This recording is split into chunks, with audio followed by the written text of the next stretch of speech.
Hello, welcome to Adventures in Lollygagging. We are back to playing Symbaroum tonight. We are continuing our Wrath of the Warden run, and yeah, we're gonna pick up in the morning after a nice night's sleep. Finally, I think everyone's gonna finally get, and they're gonna heal. I think it's 1 health. I think you're gonna heal 1 toughness, which for some of you doesn't matter because I think Madjac is totally fine. But for others, Gwydion. That's not enough. That's okay. I'm good. I'm great. Yeah. That's great. I'm glad to hear it. I'm definitely glad to hear it. I mean, just jump in another hole. Yeah. Let's see how it goes. So here's the deal. I'm going to work towards a particular skill set that rewards you for being at half health. So I'm just practicing early. Yeah, okay. Speaking of jumping, I got a little second here. So I was just telling them before we got on stream about the greatest reality television show of all time called The Traitors. It's on Peacock. It's basically mafia and it's werewolf. No, this will be relevant. You guys will understand in a second. This will be mafia and werewolf basically as a reality show. And so we're watching it, and there's a challenge in this episode that we watched last night where they have the players they're right outside a lake, and there's all these floating platforms that are linked together, and they have to run and hop across from one to the next to the next to the next. I have it so bad right now. And all of these people keep falling and falling and falling and falling and falling. And who do you think suddenly has the strategy and the theory for how, Melissa just off to my right just starts criticizing them about how they're jumping and how they're not jumping right. And this is the way they need to jump and that is the way they need to jump. And I look at her, I turn my head so slowly, I'm like, you of all people should never give anyone advice or criticize them about their jumping style. Which is ridiculous. That is true. And I started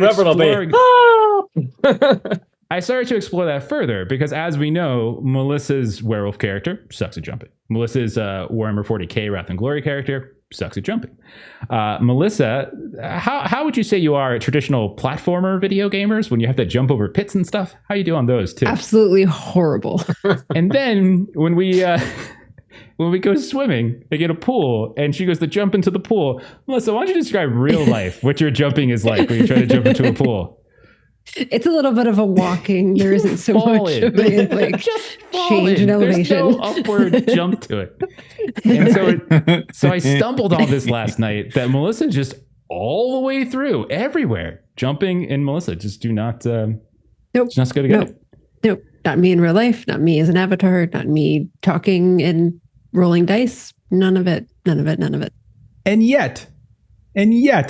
She chose to criticize these poor people who are trying to hop across at the behest of Alan Cumming. I mean, I wasn't try to critique their jumping skill. Anyway, that's our show for tonight. Everybody, good night. Yeah, we're just going to be talking about Jeff's new favorite reality TV show. Listen, I It's sat through fun. how Yes. many months of X-Men? It's fun. How many months of X-Men did I sit through? Yeah, but you're not watching the most recent X-Men, and I That's can't fair. talk about it without spoilers. So I'm You being can talk really about it for good me. right now. I don't mind if you spoil, but Jeremy, we don't want to spoil it for. I am not going to spoil it for poor Jeremy. Yeah, exactly. I do You know cry what? easily. Mm-hmm. Yep. Anyhow. All right. Why don't we go ahead and introduce our characters and we can get started. So, Kipser, why don't you tell us a little bit about Atolia? Good day. My name is Atolia, and I'm out usually in Blackmore, but I'm hanging out at the Witch and Familiar right now, waiting for my friends. If they don't show up by morning, I'm going home. I'm here all alone. I got a good night's rest. Don't know what they're up to. But usually I like a little bit of plant magic and hiding from guards. There you go. Very nice. Very nice. Yeah, you're at the Witch and the Familiar. You're laying on a mound of moss really nice. and a pillow of animal leathers and furs and things. Yeah. Wonderful. Yeah. Yeah, it's way better than normal. It's just a tent in the mud most of the time.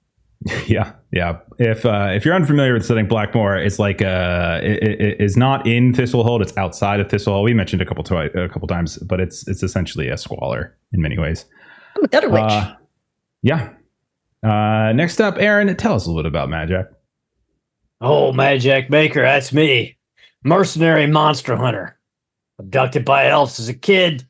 Well, a toddler, more like it. Raised to be one of the Iron Sworn. Well, that whole thing pissed me off, so I betrayed the guy who trained me, left him out in the cold, having a rage troll munch on him and made my way here to Thistlehold, and I've been hunting monsters for coin for Thaler ever since. And right now, I'm standing over Atolia while she sleeps, because I made my way to the Witch of Familiar, and I'm thinking to myself, God damn, she sleeps soundly. I could kill her so easily, but that would make me a traitor. Ha ha. He's thinking about murder. But maybe she might have Oh some my God. dollars on her that you can loot once you kill her. People aren't going to get that reference, and now you have to explain it, which means you get to talk about your reality show again. So Alan Cumming is the host. There we go. And he is a delightful, amazing human being and everything I think all of us should strive to be. And I get obsessed with the way in which he talks. And so he says murder and dollars all the time. And I think it's fantastic. And I think he's an avid fan of our show as well. So Alan, nice to see you. Yep. Mhm. God, wouldn't that be just the craziest thing if there's just some random celebrity that's just watching our stuff? YouTube comment like, "Oh hey, hi, I'm Alan Cumming." But in the Munich circles, they called me. Okay, Rowena, Melissa, tell us about Rowena. Yes. So Rowena is a wizard who is an apprentice artifact crafter. She's lore master for the most part. She's got a little bit of polearm mastery so that she can defend herself and whatnot in fights. She has had to pick up some blacksmithing as part of trying to be an artifact crafter, which she is not as good at as being a lore master and ritualist and symbolist and all of the rest of that stuff. Sure. And then finally, Jeremy, tell us about Gwydion. Yeah, Gwydion Forrester, also known as Iron Eye, is a sour barbarian warrior who is also a master translator and diplomat, has spent a lifetime doing everything that his family wants, has served them honorably, and his reward is for an influential family to give him the responsibility, the opportunity to help train a young member of the tribe guys, who is... That's me. He's talking about me. Great. Hey, guys. Yes. I'm Dismas. That's wonderful. How's it going? Hey, you're my guy, Mhm. Gwydion. You're good. I've been So singing your glad that praises I've all given day. my whole life to these people and done everything they ever asked of me. Not your whole life. Not yet, anyway. Getting closer, though. Yeah. I don't fear death. I'm trying to talk Steven into coming and playing. He's not going to. But if he does, I'm going to maybe make him play Gwydion, because there's no one who can make an annoying character. Quite like Steve. There we go. He really would good. do Dismas to a T. I believe it. Okay. Yeah, I think he'd be great. Not as great as Gwydion, though. Gwydion would be the best Dismas. Oh, my God. Oh, Oh, goodness. God. No. Michael, Barbarian Michael Sarah. Hashtag. Okay. So let's go ahead. Summary time. Last time around, you had just finished meeting up with the witches outside of Thistlehold, Gadramon, and Ephronea, and you came back inside Thistlehold and you headed to the Adovacar Tavern, which is where you were hoping to find a woman by the name of Anadea, who is a young woman who had tried to get the witches' help in stopping what she claims to be a cult that is responsible for everything that's been going down, right? The whole reason there's like this witches, the Huldra Yoletta had her vision, the whole reason there's this giant sinkhole, all that kind of stuff. When you all arrived, you saw that there was a very unruly crowd that had been forming outside of the tavern. They were harassing a bunch of non-Ambrians. You managed to kind of get through them without too much trouble. Inside, Gwydion, you heard your wonderful protege, Dismas, who was regaling the tavern with tales of his bravery, something about chickens and a chicken thief and a wall falling on him or something like that. And he also told you, and so did Verima, a little bit about Anadea, that she had indeed been there, a woman of the description that you were given, and that she was acting very paranoid, that she was constantly like, looking over her shoulder. She felt like she was being followed, and she was going around to these various groups of primarily barbarians, and she was asking all these probing questions about their goodness, their righteousness, and she seemed to be trying to recruit them for a job, but she was very cagey about the specifics of that job. Dismas did put forward Gwydion's name and sung your praises, but Anadea grew like too uneasy staying and waiting around for you that she left. And Dismas did learn, but didn't convey to you guys till later because he's Dismas, that she had mentioned something about the cult in like a severed head of a god or something like that. He was not entirely sure. He just he thought he told you, but I guess he didn't. Outside of the tavern, though, crowd was growing much more physically violent. And started harassing this goblin messenger, and it got physically violent too. This priest of Prios by the name of Father Sarvola came to his defense, someone who that Atolia would know, and one or two of you would know as well. Kind of a known heretic, so to speak, and that he kind of preaches like empathy and understanding towards non-Ambrians, which is not kind of like it's not what we like to hear. So the crowd turned on him. And that's when you all intervened. Atolia, you tried to dissuade the violence by changing into a child form, but you had failed I think you had like a crit fail or something like that. And so you got quickly swept away to safety by one of the tavern workers. Madjac, you did manage to stare down this trio of thugs who were kind of ready for a fight, and the crowd eventually did disperse. At this point, you decided to head to the Witch and the Familiar because you were hoping that maybe Anadea's interest in trying to recruit non-Ambrians might lead her there. But I think Atolia hung back to ask Verimon to do her a favor. And along the way, the rest of you, including Dismas, you noticed that one of the barricades around the sinkhole had been disrupted, and there was a town guard that was laying nearby, dead or stabbed or dying or something like that. And then across the sinkhole in the distance, you saw that there was a young woman that was running for her life, and she was being chased by this dark figure. You tried to pursue. Gwydion and Madjac, you got spotted by another set of guards by a different barricade, and they just redirected you away. But Rowena and Dismas somehow made it past and eventually caught up to this woman who Dismas did identify, probably, maybe, it's kind of dark, it's hard to see, as Anadea. And then the two of you watched as that dark figure stabbed her and then pushed her over the side of the sinkhole, and she kind of fell really far. Very like Luke Skywalker, Empire Strikes Back, spoiler alert kind of moment. And then the figure started fleeting. What? Luke Skywalker, Empire Strikes Back, when he falls. Remember that part? When he's like, he falls? You don't remember that? Empire Strikes Back? What does he fall? You don't remember? Luke Skywalker, he falls? So listen, in the Traitors. No. I'm sorry. No, you're good. Okay, so then the figure fled. Madjac managed to catch a brief glimpse of this figure, and as they darted down an alley, began shapeshifting. And so you basically know that whoever this assassin or this killer was a changeling. So it was probably Atolia, because Atolia wasn't here. So clearly, Atolia, everyone turn and kill Atolia. Aaron, don't agree with that. It makes a lot of sense. Yeah. This is what they do in the Traitors. They try to figure out who it. Never mind. Gwydion, you did try to climb down the sinkhole to find the woman, but you also fell.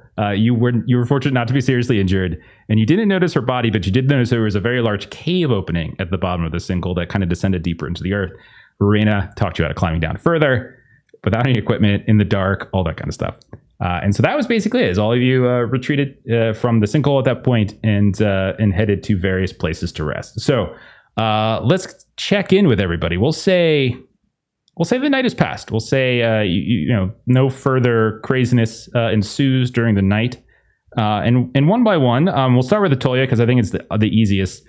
Atolia, what does it look like for you when you wake up in the morning of the Witch and the Familiar? Like, what is it you go about? Like, if we say that, Madjac literally in the room right now? It's a great question. Okay. Do we think Madjac is in the room? Okay. So Atolia is very likely a deep sleeper because she has to sleep through the chaos that is Blackmoor.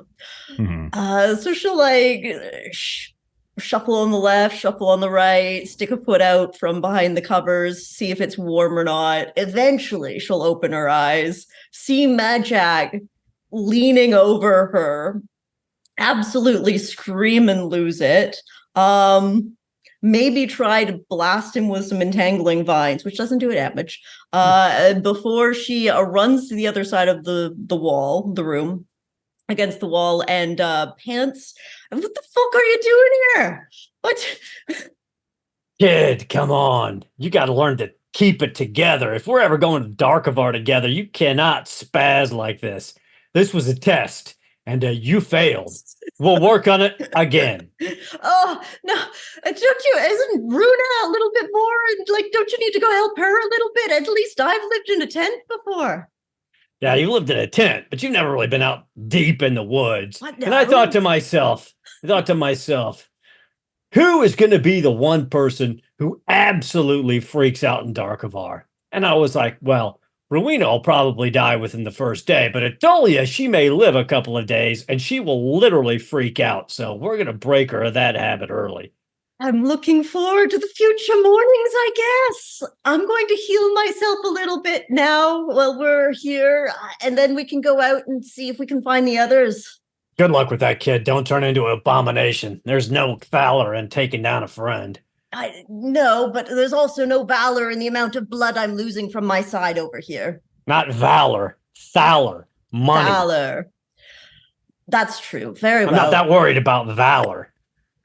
And Madjac will go down into My the tap mistake. room. Okay. Okay. I'm going to heal myself 2 times. So I'll take 2 temporary corruptions for this scene. All right. Sounds good. And Madjac, was there between the time in which you left the group and you made it back to the Witch and Familiar, you you shored up to get like a shilling to stay. You found your way into a shared room, these big rooms, all covered in moss, no furniture. They set up a second like kind of sleeping palette of furs and leathers and things. Everything's all natural. Everything's very environmentally friendly here. Was there anything that Madjac did before kind of turning in for the night, or even before waking Atolia up in the morning? Was there anything he was up to? No, not really. I mean, at first he waited to see if Atolia was going to have any reckoning that he was there. And then he considered taking out a piece of charcoal and drawing on her face to see if that would work. But ultimately, he just decided to rack out next to her until the morning came. Okay. What about Gwydion? So last we saw of Gwydion, you had just fallen down the sinkhole. You kind of climb back up. Dismas is there with you. Where does Gwydion go when it's time for him to turn in for the evening inside Thistlehold? I think his existence is pretty Spartan. It's basically whatever quarters the tribe gives him for the duties. So he's probably got like some little nook that at best he's got a cot somewhere. Okay. And but the important thing is he's awake long before the first light so that he can go grab Dismas, clang something metal next to his head, wake him up at the break of dawn. All right, listen up, you little piece of shit. You think because my guts are spilling out that we're not going to go do some PT? Hell no, okay? You've got a minimum of 100 sit-ups, 100 push-ups, 100 squats, then we're going to run a mile. Come on. Did you not hear all the stories from yesterday? I told you about all the things I did. Why do I can't I know. That's how I know you can handle this. Get up. Wait, what's PT mean again? Potato physical something? training, piece of crap. We're going to get potato tartare or something? Yes, we are going to work out and then go get potato tartare. That's exactly what we're going to do. I'm going to show you where it is. Okay, I am kind of hungry, but I wish you would have let me sleep for a little while. Like I could have kind of. It's going to taste better when you're tired. No. Well, okay. I'm going to trust you. You've never led me astray before. You're a great mentor. I feel like I'm going to live forever in your charge. So let's go get some potato. And I'm going to fail horribly at my recovery skill because I always fail at that skill. You all right? So as I'm telling him to toughen up, like I start bleeding out while we're running. Oh, but I refuse to say anything. And he's like, "Hey, you're bleeding there. Hey, this isn't looking any good right there. That's you okay? That's because you fell down the hole, right? We told you not to go down it. Shut up and run." Okay, I mean I can talk and run at the same time, so. I'm not like old and falling apart like you. I'm not really bleeding anywhere, so I'm doing all right. So this is just kind of running. I really wish it tired him out more. I admire his. You've got strong lungs, kid. You've got that at least. Okay, well, I mean, thank you. That's very nice of you. That's very kind of you. You're a good teacher. Thanks. All right, so where are we running? Where are we going? I thought the potato tartare right around this corner. I was wrong. We're gonna have to go around the wall, and go back around third tent on the right. So It's kind of get a feeling that you don't know where you're going and that we're just kind of running for the sake of running, which seems kind of strange. I'm so sorry. It's the one eye. Sometimes my depth perception gets messed up while we're doing laps. But I promise if we do just one more lap, we're going to find it. But see, that's the thing. Like, you keep calling them laps. Like, why are we calling them laps? And why are we running, too? Like, if we're running, we're like, maybe if we slow down and the eye thing won't be a problem, we can see better. Mm-hmm. I'm sorry, what? You're falling behind. Catch up. Oh, yeah, okay. So anyway, my ears aren't as good. And he gets really close and starts screaming even louder. It's the same thing you just said into your ear. If it's keeping him running, though, that's fine. Okay. And so the whole time you're doing this, you're just like up and down alleys, streets here and there around, whether it's like the slaughterhouse or you might be maybe it's even back at a Dover car, wherever it is that you would go to get like your break your fast in the morning. Like, you're getting people who are it's probably, like you said, it's dawn, so it's early, and so there's probably not as many people on the streets, but you still have some. And like, you can see cleanup is underway. So everywhere you're going, every intersection, every alley, every street, like, there's cleanup that's happening, whether it's like official or whether it's just people who are trying to piece together their shops, their homes, etc. And so you're just running past, and there's just like this ridiculous scene of these two people yelling at each other right in the forefront of all of this. So we'll cut over then to Rowena. Rowena, where is it that you end up for the evening? Where does Rowena spend her nights within Thistlehold? So I'm thinking that maybe Rowena tends to stay at Arturio's guest house. Okay. Relatively, it's not the worst place like the Rose Garden, but it's not necessarily super expensive either. Okay.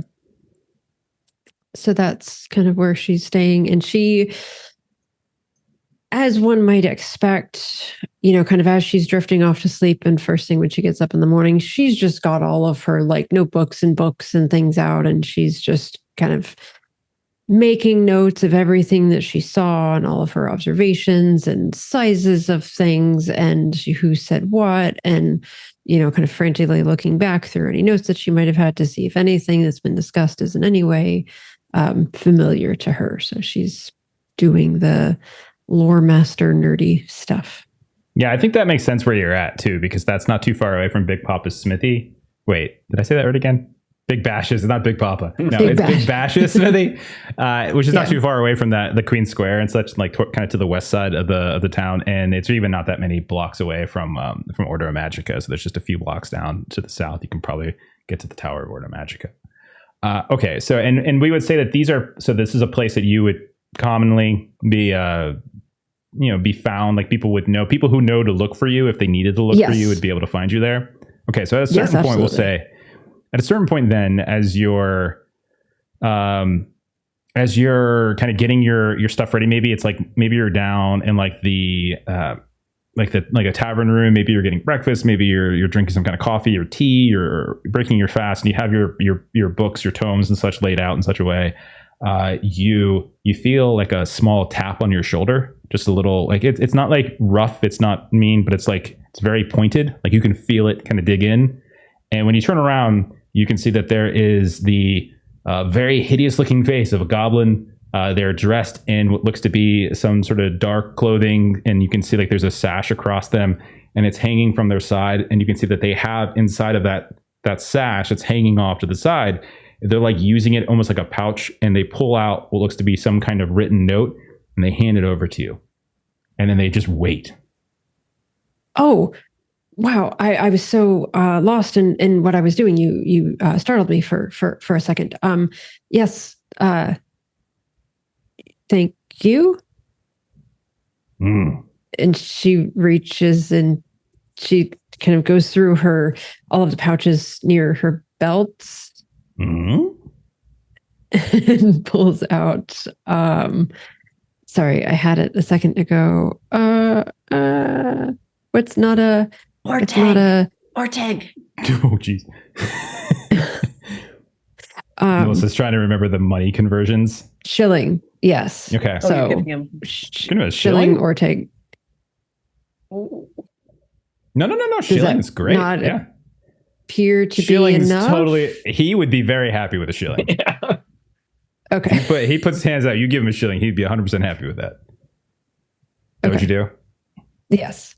Thank you. And then turns around and starts leaving very quickly, as if he's doing so quickly as to maybe get there before you notice that you put the wrong kind of coin in his hand, and he gets the hell out of there with a shilling in his hand. By comparison's sake, Atolia and Madjac got a night of stay at the Witch and the Familiar for the same price that you just tipped the Goblin Familiar. That's okay. Nothing wrong with being a good tipper. That's a good reputation to have. That's a very good reputation to have. Okay. Do you open up the little note? So she will first, like, she's the person who, kind of like always has their shoulders around whatever it is that they're reading. And so she's going to sort of like just look around a little bit and make sure that nobody's kind of like watching her or watching this interaction. Give me a vigilant test. Yeah, go roll vigilant. See if anyone has been watching you in this time. Oops. Me and my 7 vigilant and my 19 roll. You are fairly certain that there were at least 2 different groups of people that were staring at you as you had this interaction with this goblin. And as you look up, one person is looking in your direction, and like their eyes quickly dart away as they hold this kind of pewter mug up to their mouth and take a drink. And as they do so, their head shifts in the direction of the fireplace.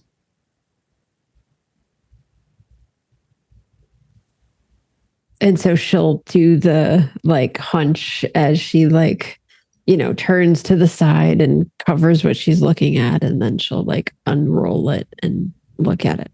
Okay. So basically it's not, you recognize this, the handwriting immediately. It's Euphrenda's.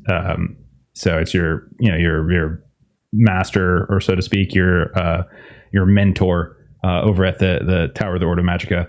And it's definitely a summons for you, but it also, you can see that it references the various people that are in your party.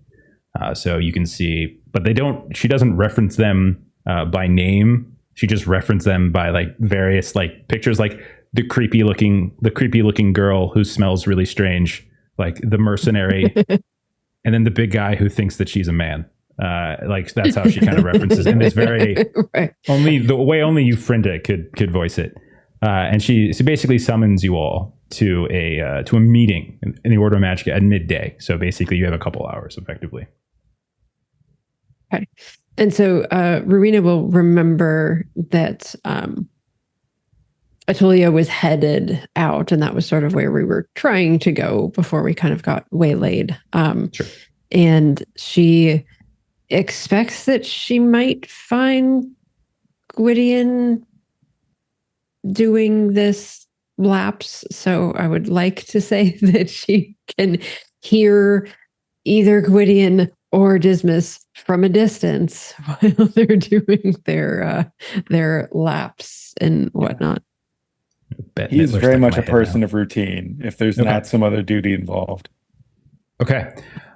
So I mean, we can say that maybe since you all know each other, like we said this before, like we know that you met, your history stems from just kind of fate bringing you together with a failed Ordo Magica expedition into Davokar, and Rowena kind of being one of the only survivors of that, you all kind of being hired for the task of it. So like you do know each other, right? And we'll say that we don't have to make too much of this, and we can say that Rowena, you have no trouble tracking down Gwydion as you're like going from various haunts here and there. You maybe find him outside a Davokar tavern again. You just hear this, and the thing you do is you hear the sound of Dismas again. Like, why are you okay? You seem to be you still seem to be bleeding. Like I don't think blood's supposed to come out like constantly like that. It's not like a waterfall or a river. I think eventually it's supposed to like kind of clot up or something and not spill. I mean, Dismas and Gwydion. Good morrow to both of you. Good. Good morrow. It's today. What are you talking about? Yeah. And so tomorrow is tomorrow. Dismas. Hey, what's up? So you also I'm making myself laugh. I'm sorry.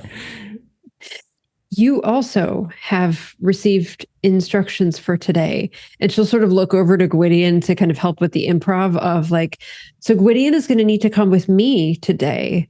And I think what you need to be doing today, and you want me to be looking for whoever it was assassinated that lady? That, you know what? He says the top of his Silent. lungs, and you guys see, like, on the road around you, like 4 people's heads just whip in your direction and kind of look at you. Yeah, it's pretty sad. Dismiss. It's a shape changer. Could be It's a anybody. So you can't changeling? say. Well, I mean, how do we know? This is a changeling this is some hush-hush assassinated stuff. like full volume. It's like a changeling assassinated that poor And woman. Ruina's just going to stick her hand over his mouth. This is not the first time you've done this. No, it's not. More Okay. importantly, they're probably also behind all the chicken thefts. So what you really need to do is keep an eye on all the chickens around town. Yes, that is exactly what is needed. Gwydion will be with me, and then you will be quietly investigating the chicken disappearances. One of you roll a persuasive test to see if you can get him to not follow you around for the rest I've of the got day. 10. What do you got? I'll say a Half of that. +3 on whoever rolls it. Wait, I've got the better persuade? I've got 5. Oh, I'll Were roll you not persuade. here for if you're not here for the signs of diplomacy at the front gate in the very first session? I forgot exactly how low that was. Yeah. So it turns out, Oh, son of a persuasion- biscuit. That's It's a +3. 13. It's a +3. So whatever it is. Oh, that then yeah. Then I got exactly what I needed. Okay, perfect. Ooh. He's like, all right. If you think the theft of the Yes, chickens we do. is associated with this, You're wasting time. Go. I Go. just Bye. try Bye. it. It's All right, connected. well, that's- Yes, it's connected. Yes, wash the chickens. Yep. Okay. Thank you. He Thank you. takes like Have a good 5 day. steps, turns around. He's like, oh, hey, one more thing. He's dying. I think he's bleeding like really bad. You see right there. Anyway, bye. Oh, And he runs away. thank you. Bye. Okay. It's And she just fine. looks at Quiddy and just sort of like eyes big. Oh, Yeah. I totally crit failed my check to recover. I Oh. rolled a net Oh, man. 20. dear. May I ask why you are engaging in physical activity this morning? When To get your the blood innards flowing, that's are how you escaping? heal. Well, but when there are holes for the blood to come out of, you don't want it flowing any faster Well, than it It already was does. stitched up, but then like I had to keep picking up the pace because he was actually running for once, and like he never does anything. So Right, it but was who working. will take him on if you die? nobody. I'm the only one who will take this bullshit, and And then he will die. And I hate him, but he's not a bad kid. no, he's not.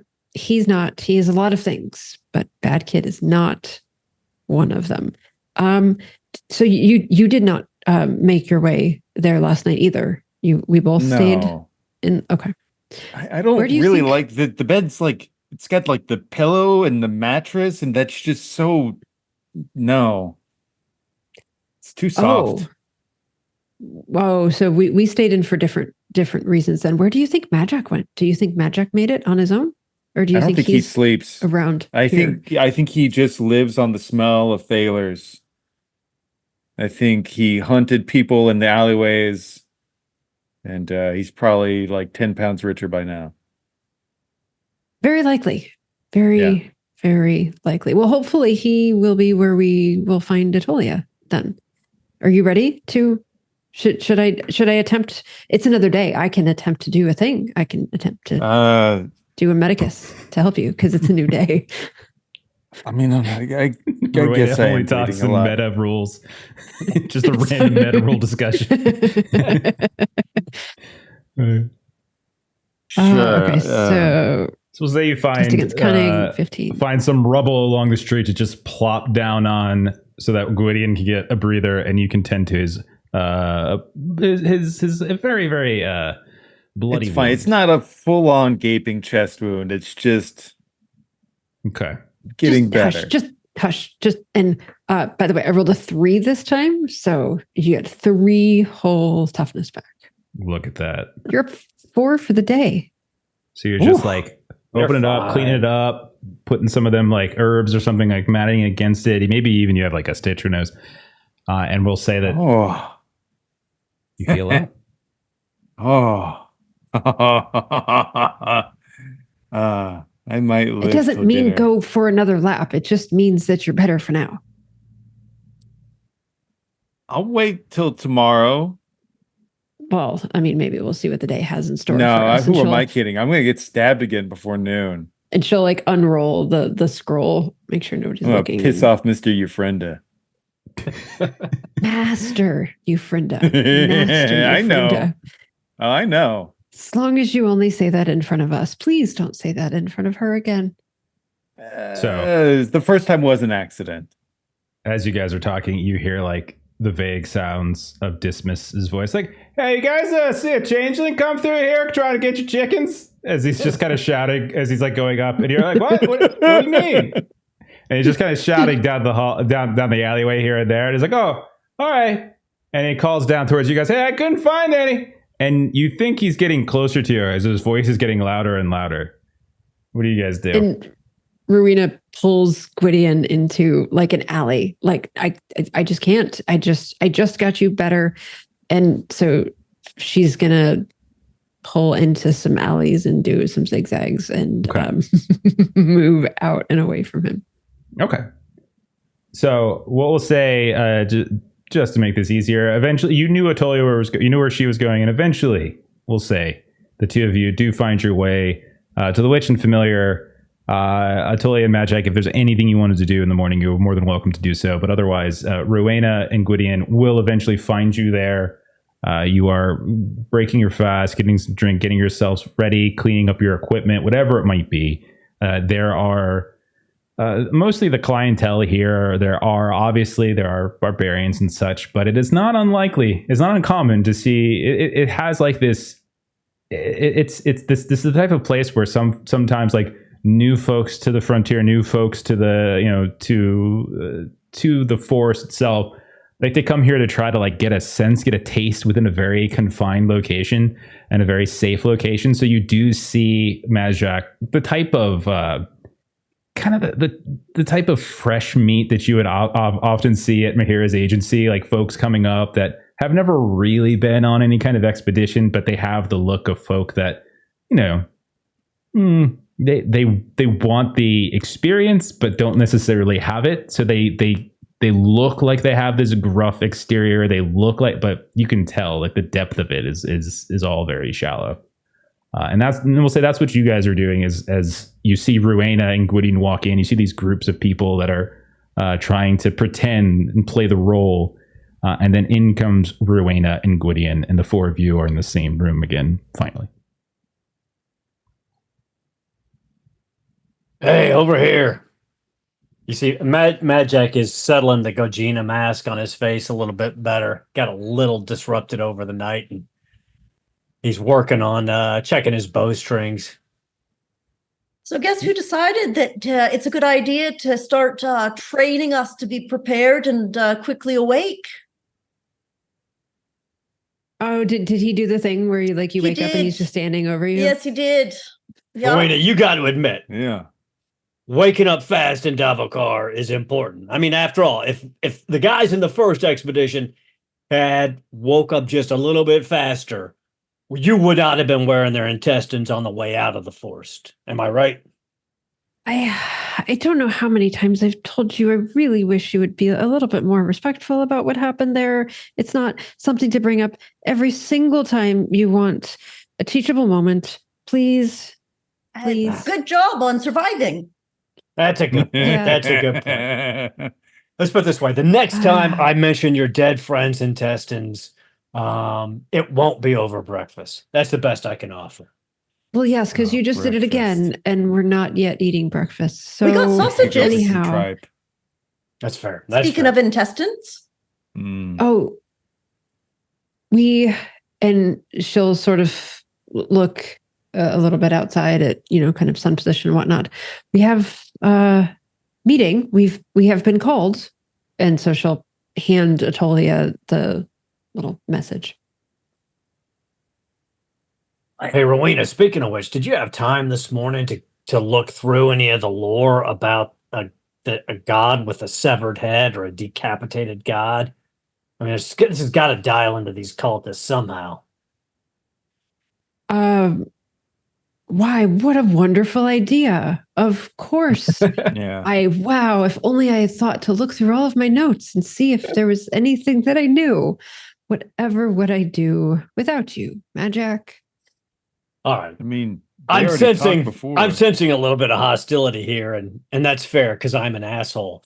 But and in all seriousness, did you do it? Because I mean, we need to make some cash here.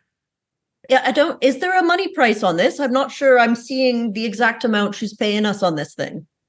I'm sure that will come up in the conversation that we're going to have with her in a little while. And we'll let you so lead Jeff that since she's your master. I mean, I won't step on your toes, I promise. Yes, that's great. Well, I don't want to go through an entire interview process if they're not going to tell me right what the occupation price is beforehand. Seems a bit rude. Yeah, I think this master, your friend, is probably good for it. I mean, she's hobnobbing with some of the big boy. I mean, hell, All right, as long as she's not- if I saw her with Mayor Night Pitch, I wouldn't even be surprised. So I'm just All right, figure all she's right. probably good for it. Yeah, I would imagine that the safety and security of Thistlehold and the future of all of its residents is likely something that would carry a Substantial price tag. Yes, and keeping everyone alive and healthy is very important for us to provide our service. Jeff, is there any role or anything that I can do just to see if I learned anything this morning in any of my research or whatnot? Oh yeah, you did actually say you had books out. Sure, you have Lore Master. You can give me. It's a cunning. Yeah, you can give me a cunning test. There's only so much I can give you, obviously. But no yeah, problem. you can give it. Just You can to give it a roll. Yeah, provide something in her sarcastic response back to Madjac. Nice. Oh, Okay. I got a 1. Nice. so Okay. you would know, and I think you would also know this from. I think Gwydion might have already conveyed this at some point that to the barbarians, to witches, to elvish folk, God doesn't carry the same connotation that it does to Ambrians. When Ambrians refer to God, it's primarily like Prios, right? And so God more is like a forest spirit or something like that, like or a powerful forest guardian, which are, while still extraordinarily powerful beings and such, are more kind of tangible and earthly. They don't have this sort of unknowable, inscrutable component that the way Ambrians think of gods. And there's more than one vague study and theory that you can probably come across that says that there have been folks who have tried in the past to use them for nefarious purpose, for the intention of like power gain or power increase. Like, so the idea perhaps that like there's that there's somebody who took a piece of a force spirit or something, that they might be trying to use that as some kind of conduit for power growth of some kind. I mean, and again, it's all theory. This isn't like pure knowledge, but you're smart enough to be able to piece together that probably as a working theory. So yes, I was not just sleeping in or bleeding all over Thistlehold as she looks over to Gwydion. I did learn a little bit about what might have happened, and so she'll kind of share that information to Madjac. I never doubted you, Rowena.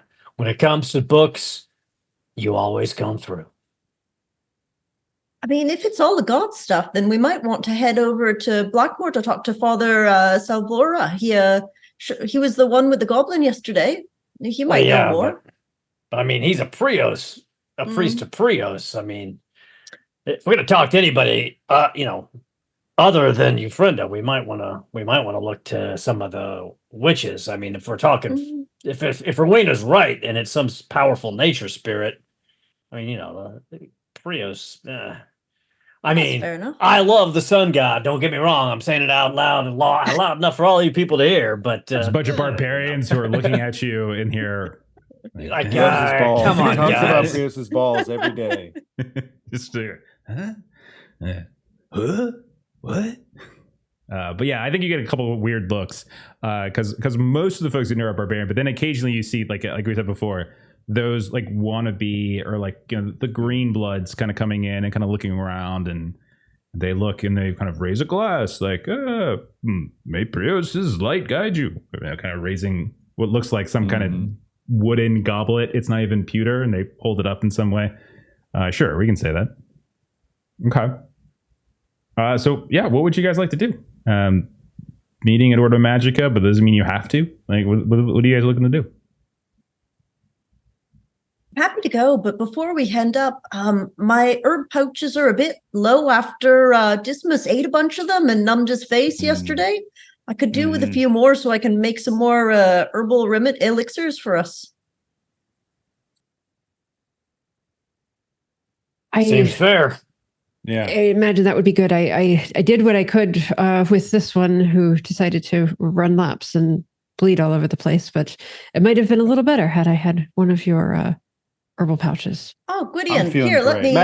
Madjac pokes at the hole a little bit. Yeah, right? It's so good. Like, it's kind of numb now. All right, hold on, Gwydion. And Atolia is going to tap you with a lay on hands. Look out, Iron Eye. Here she comes. We'll see if I actually roll well. Nope, never mind. Nothing happens. I cannot heal you ever. I feel so much better. Goodness. I feel it warming up. Not so much here or here so much, but right there, I feel better. I do. Oh, that's great. I think it worked this time then. It did. It definitely worked. And even though that worked, let's go get some herbs on our way. But we need to be on time to the meeting. Master Eufrinda values being on time. We will be on time. He's a busy man. Yes. I get it.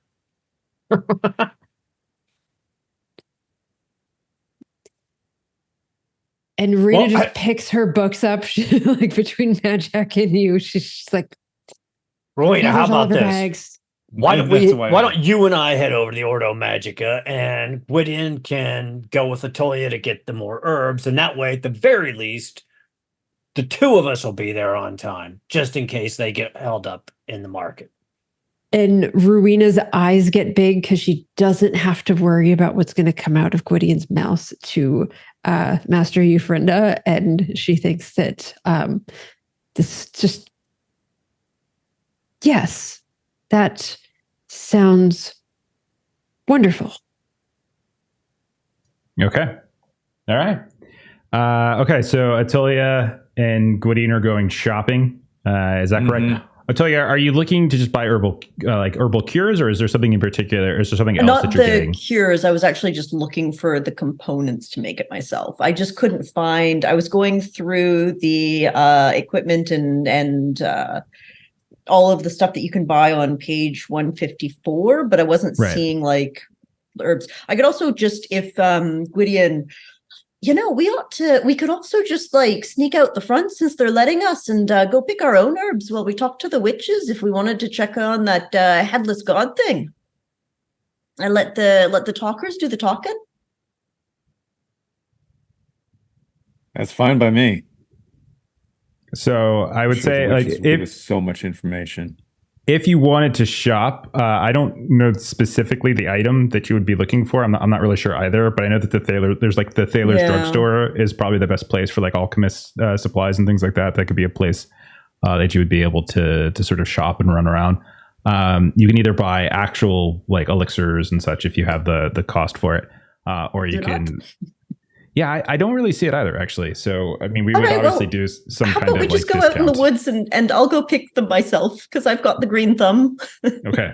So, Madjac and Raina are going to a job negotiation. Gwydion and Atolia are going to go pick some flowers. Check. Yep. Okay. All right. This is exactly what I thought I'd be doing today. Okay. That's really right. So, how about this?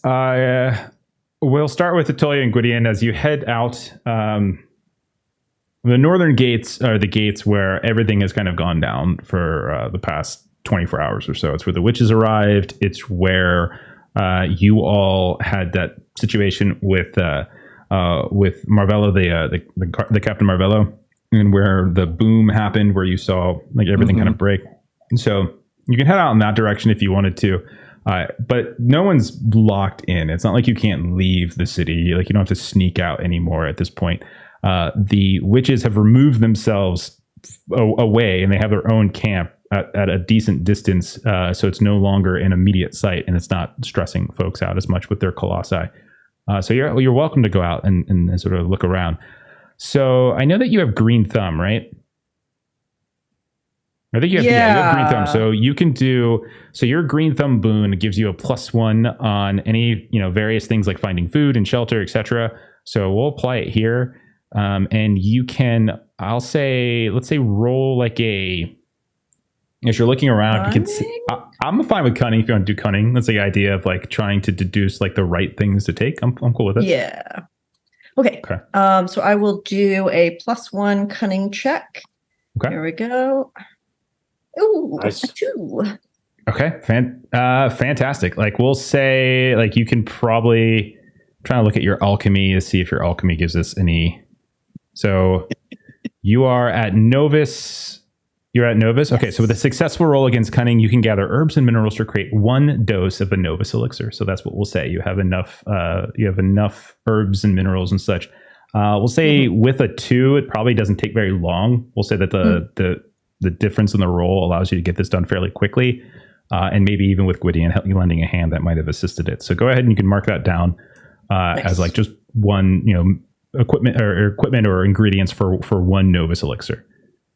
Okay. I will do that. Thank you. And then Gwydion, while she's kind of out here picking at flowers, looking for various ingredients and things, there are people coming and going. The north gate is not the most, it's not the busiest currently. You do know that people are coming in the eastern gate a little bit more as they're coming over from like Blackmore and such. And you can tell that there's definitely been a decrease in traffic out of here. Like the tree line's just to the north, but also people know that this is where the witches are from. So it's not as populated. You do periodically, a few times, have seen some like Queen's Rangers moving about. Madjac might have mentioned that he saw some yesterday as possible. Is there anything that Gwydion would have been doing while you're out here, or while Atolia is kind of collecting her ingredients that she needs? Part of me wants to go talk with the witches and just listen in on what they have to say. But the whole reason they came with her is you don't leave somebody by themselves in the woods. It's just not a good idea. Okay. So he's going to completely ignore what Rowena said, find a branch that he can do some pull-ups and really test out the stitches. Give me a strong roll strong. Yeah. Just make sure to ignore. If you roll poorly, you're ripping these stitches. Just so you know. Are you sure I am? Supposed to be doing that right now? I'm not. Oh, don't tell me what to do.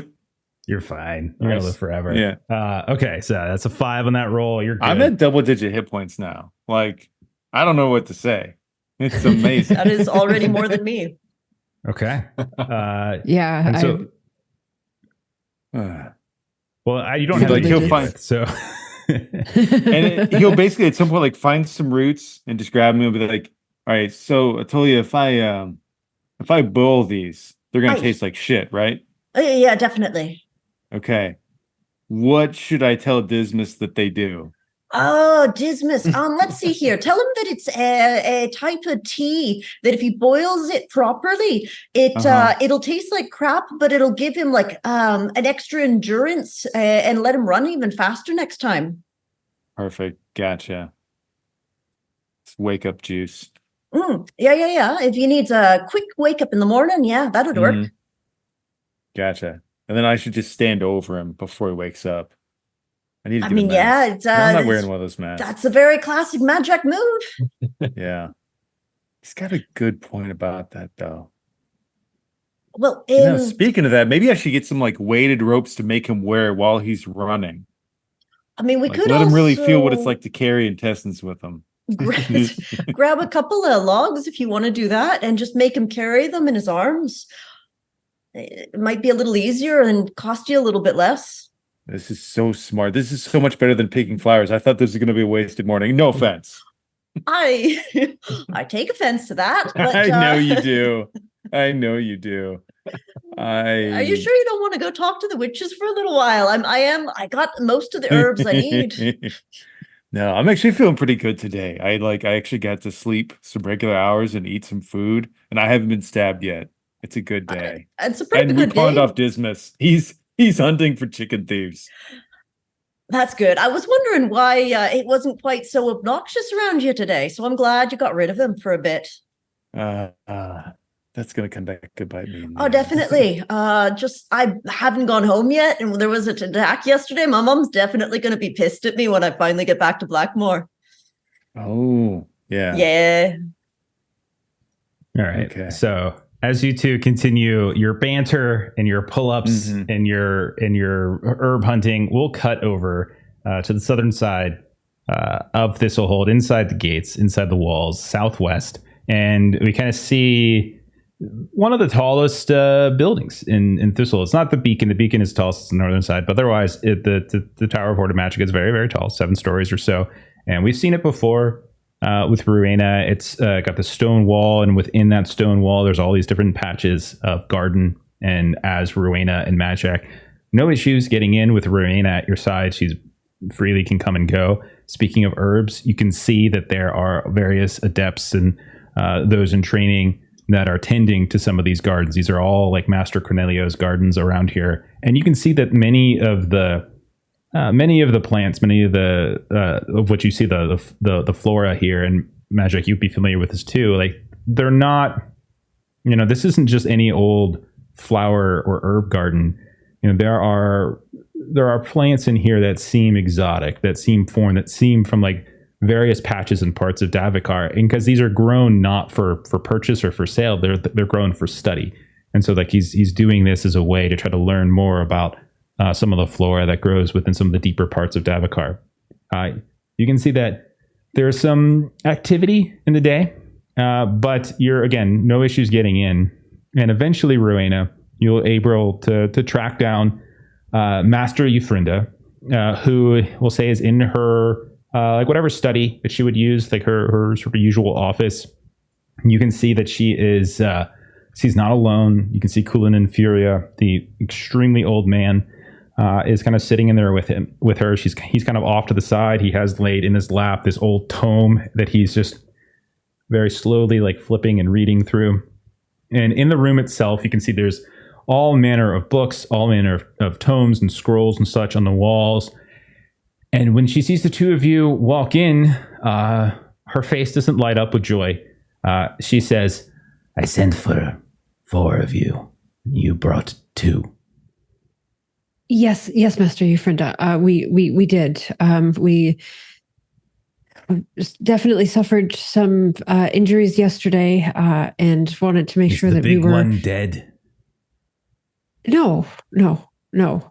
But Gwydion and Atolia are outside, making sure that we have plenty of herbs ready to go for whatever task you might find appropriate for us. And she'll, I did bring Madjac with me. It is a pleasure, Master Euphrinda, to see you again. And yes, Atolia and Gwydion did authorize us to negotiate on their behalfs for any tasks that you may be interested in putting before us for consideration. Yeah, I see. Well, we'll get down to it then. I have more meetings today, and this isn't even my first. I'm sure you've had a busy morning as well, Rowena, with your studies and your practice. Lord knows you need it. Yes, of course. And now I'm obviously not assuming that this is information that you already know, but she'll share sort of what she kind of cobbled from her notes that morning, hoping against hope that maybe it's something useful. Okay.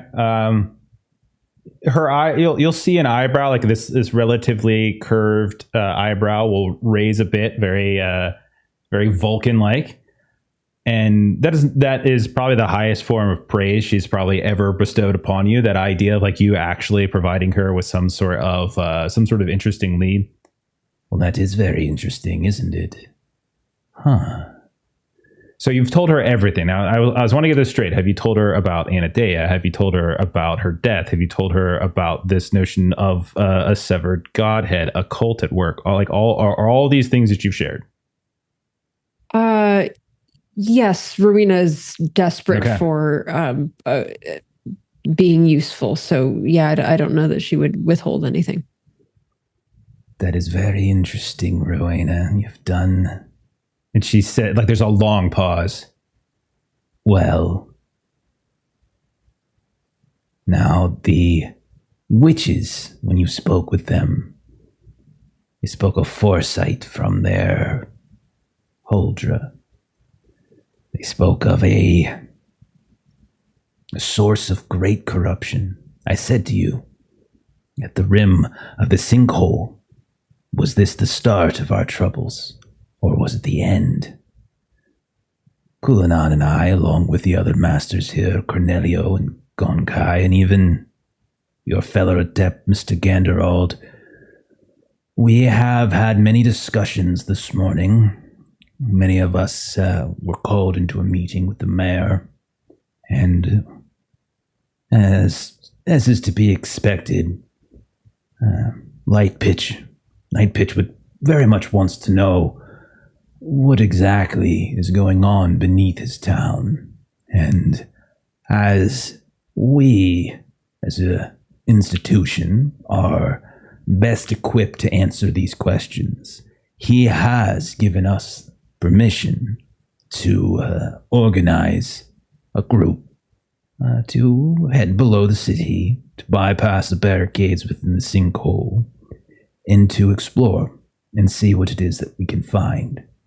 Now, this notion of there being a source of great corruption is of interest, and you can see Kulanan has not stopped reading, and he has not looked up a single time. It doesn't look like he's really, he seems like an old man that is kind of lost in a book right now. And she says, the sinkhole itself, we're curious as to what is below. We're curious to know whether or not the source of this corruption has been brought in within the walls, or if it has been beneath our streets all this time. Now, we were theorizing that it's more than likely the former, because if this source of corruption was beneath our streets this whole time, the Bronze Well, as we've theorized, is a security device that would have long gone off. So something new must have been introduced into the equation. Perhaps it is this cult. Perhaps it is this god, whatever it is that you claim to know. And perhaps it is below. For now, we can perhaps handle two things at once. We can satiate our own curiosity about what's below the sinkhole, and we can earn a very fair penny from our mayor. And yes, and she looks over at Madjac before he even says anything, you will have a healthy share. That share is contingent upon the success of your mission and what it is that you find. The more that you find, the better. The more information you're able to return to us, the better. However, there are a few stipulations. Now, normally, an expedition such as this, or an expedition is using the term, I feel, a bit more loosely than it should. This is a Ordo Magica funded or led institution. So Rowena, or if you wish, I can assign your fellow adept, Ganderald, to go with you if you feel that the group of you are incapable of the task that you have been tasked with. But Rowena, or some other member of the Ordo Magica, will be in charge, making decisions, etc. Secondly, you will all be required to sign a contract. What that means is that any information, any items you discover of value, they revert to us. And she looks again at Madjac. Before Madjac talks, I promise, on my word, you will have your fair share of spoils and payment upon your return. But if there are any sensitive items, any items of a corrupted nature, if there are any items or folk or additional creatures that you learn or observe down there, that is information we would prefer you not spread in your taverns, but rather share with us so that we can make proper use of that information and funnel it towards the parties that can best use it. We don't want to cause a panic, after all. Or rumor. No, absolutely. This is something that we can do. No one else needs to be sent with us, because she'd sort of mentioned sending someone else along. No, unnecessary. Adept Ganderald is very, he's very capable. And his probably very soon now he will be elevated. I know, yes, you have still some time, so we can send him with you if you think that you are not up to the task, Rowena. I am, of course, up to the task. I thank you for the consideration that I can handle this on my own. Well, I sent for 4, and there are 2 here, so your first task in getting together an appropriate party seems to have failed. So, well, Master Yafrenda, I apologize for interrupting, but Rowena is our leader, and we have all the confidence in her. She's worked well with the team. She was good in Davokar in that failed mission. That's why she got out. And that's why we trust her to negotiate on our behalf, with me to assist. The others have faith in her, so you should have faith in her too. Roll a persuasive. Roll a persuasive. Rowena winces when the failed mission is brought up. Like, Over and over again. Okay.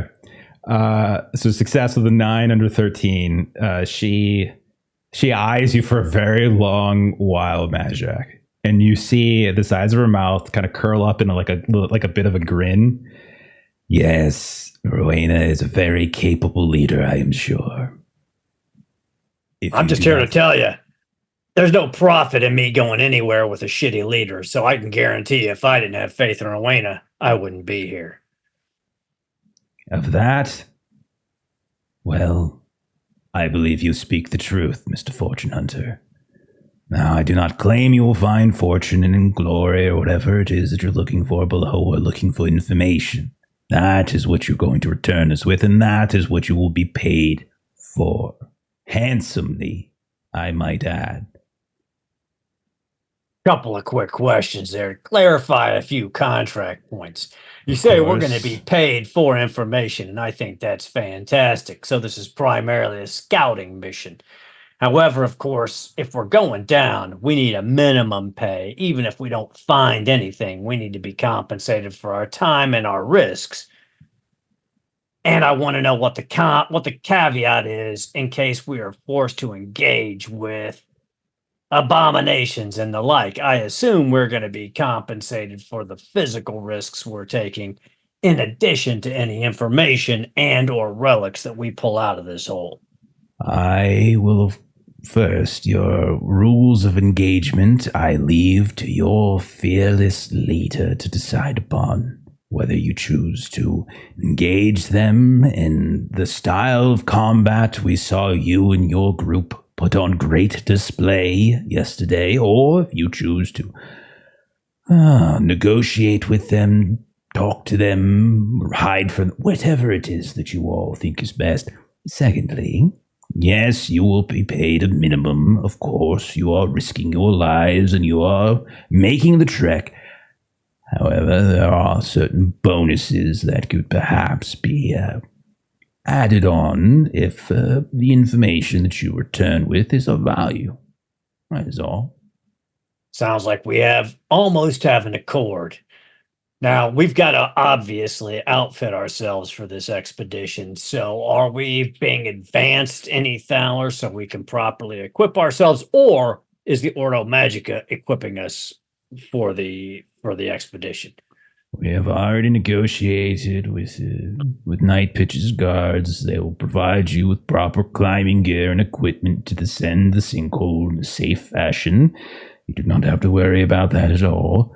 As for additional equipment. I see you have your weapons, your armor. You are fortune hunters, are you not? Or you are, at least. Do we need to Absolutely. pay for every bit of equipment that you already have? No, but if generally speaking, when I'm negotiating an expedition at a Davakar or to any one of the near holdings, there's a small percentage that is negotiated up front so we can adequately equip ourselves, make sure we have enough arrows, enough bowstrings, enough medical supplies in the event that we get trapped down there. You don't get any information if we don't come back. So in your best interest to make sure we're adequately equipped to undertake this event. After all, we all saw what came out of that hole yesterday. Roll, since you're trying to get her to pay you something up front and give you something. Give me a persuasive at -4. She is. You don't want us to die, do you? She can find other people. That's fine. There's other people. There's a Depp Ganderall. I succeed. Okay. Arrows. Yes, we can fund you a few shilling or so for arrows. Absolutely. And I am sure we have a herbal tincture or two we could perhaps provide you. We are not, however, in the business of fully outfitting adventurers who, if they are worth the price that they claim to be worth, should have all of this equipment to themselves. But she will give you. I forgot that I don't have dice around here. I roll random dice every now and then. She'll give you. She'll give you 4 medical cures. Like, she'll give you 4 of those alchemical cures. And she'll give you enough. She'll give you like basically enough coin to replenish any of your like arrows or bolts or anything like that you might need. She's not going to give you enough cash where you can like just buy whole new gear, like whole new armor. But she'll like replenish your stock that you need. That's fine. That's what I was looking for. Okay. Master Yafrenda, one last question. Oh, please. When do continue. you want us in the hole? Well, as soon as possible.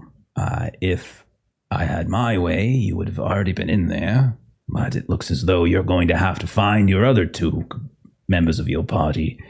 The sooner the better. Not a problem.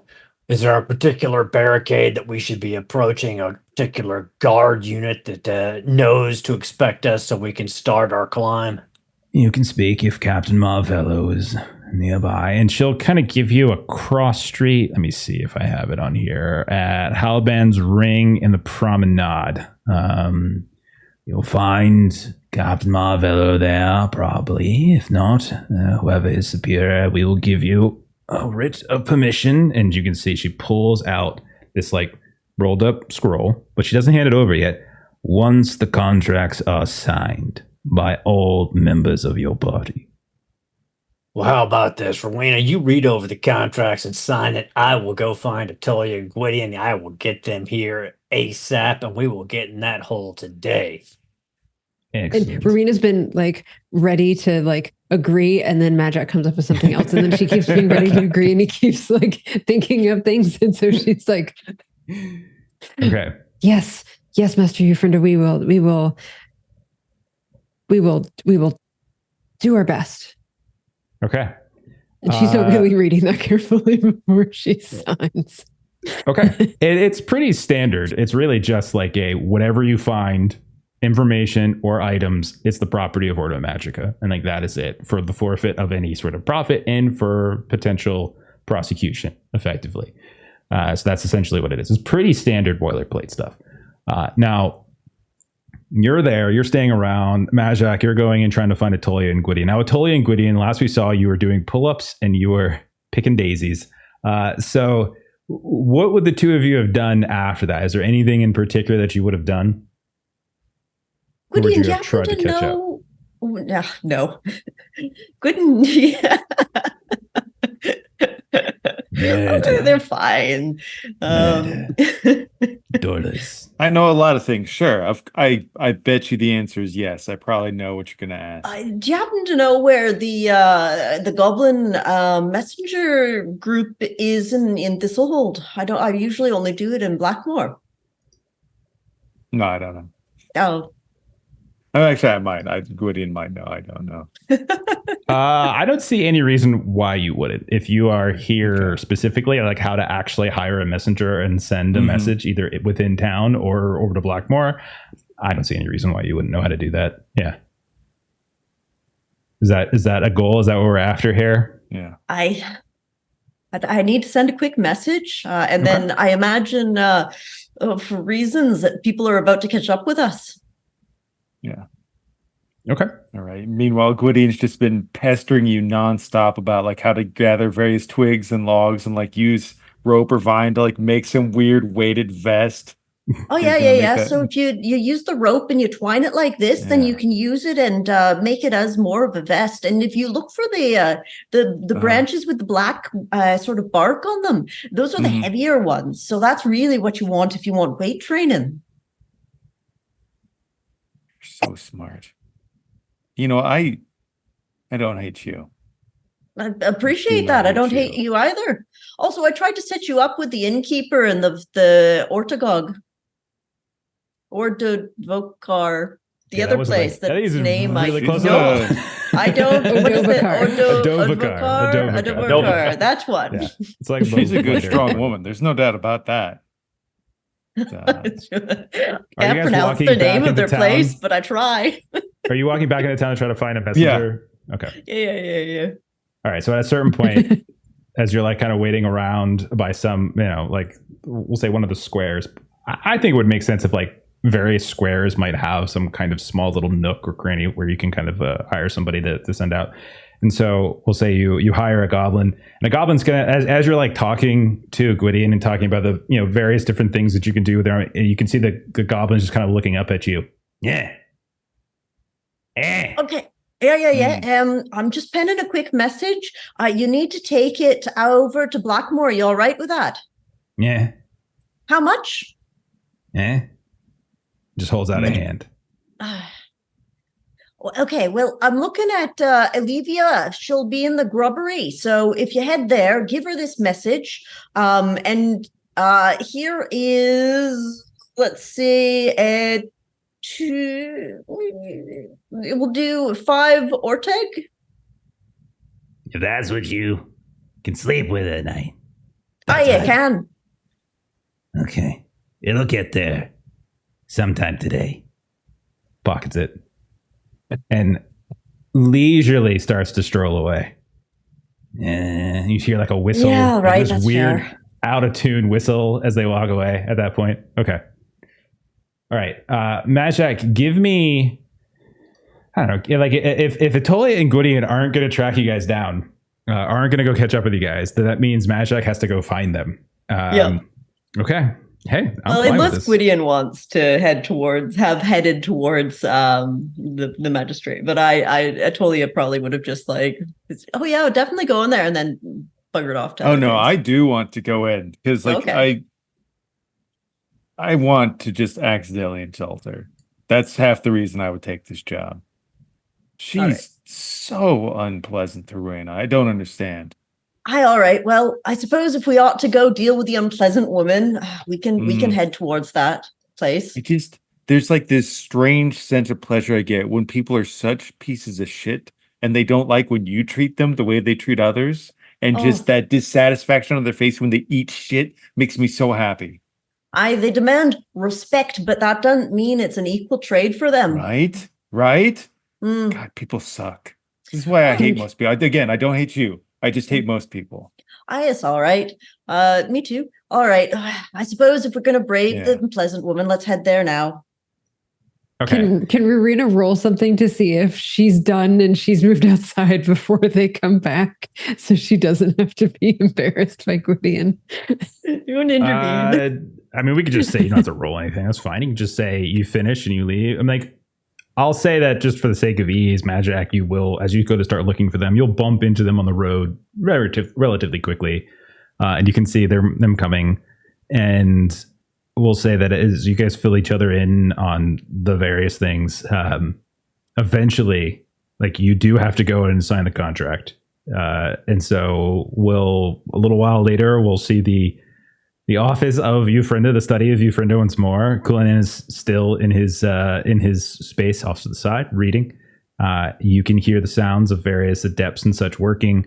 And you go in, Gwydion, and you can see that there is Master Eufrinda. And she looks up. Sign. There. Make your mark.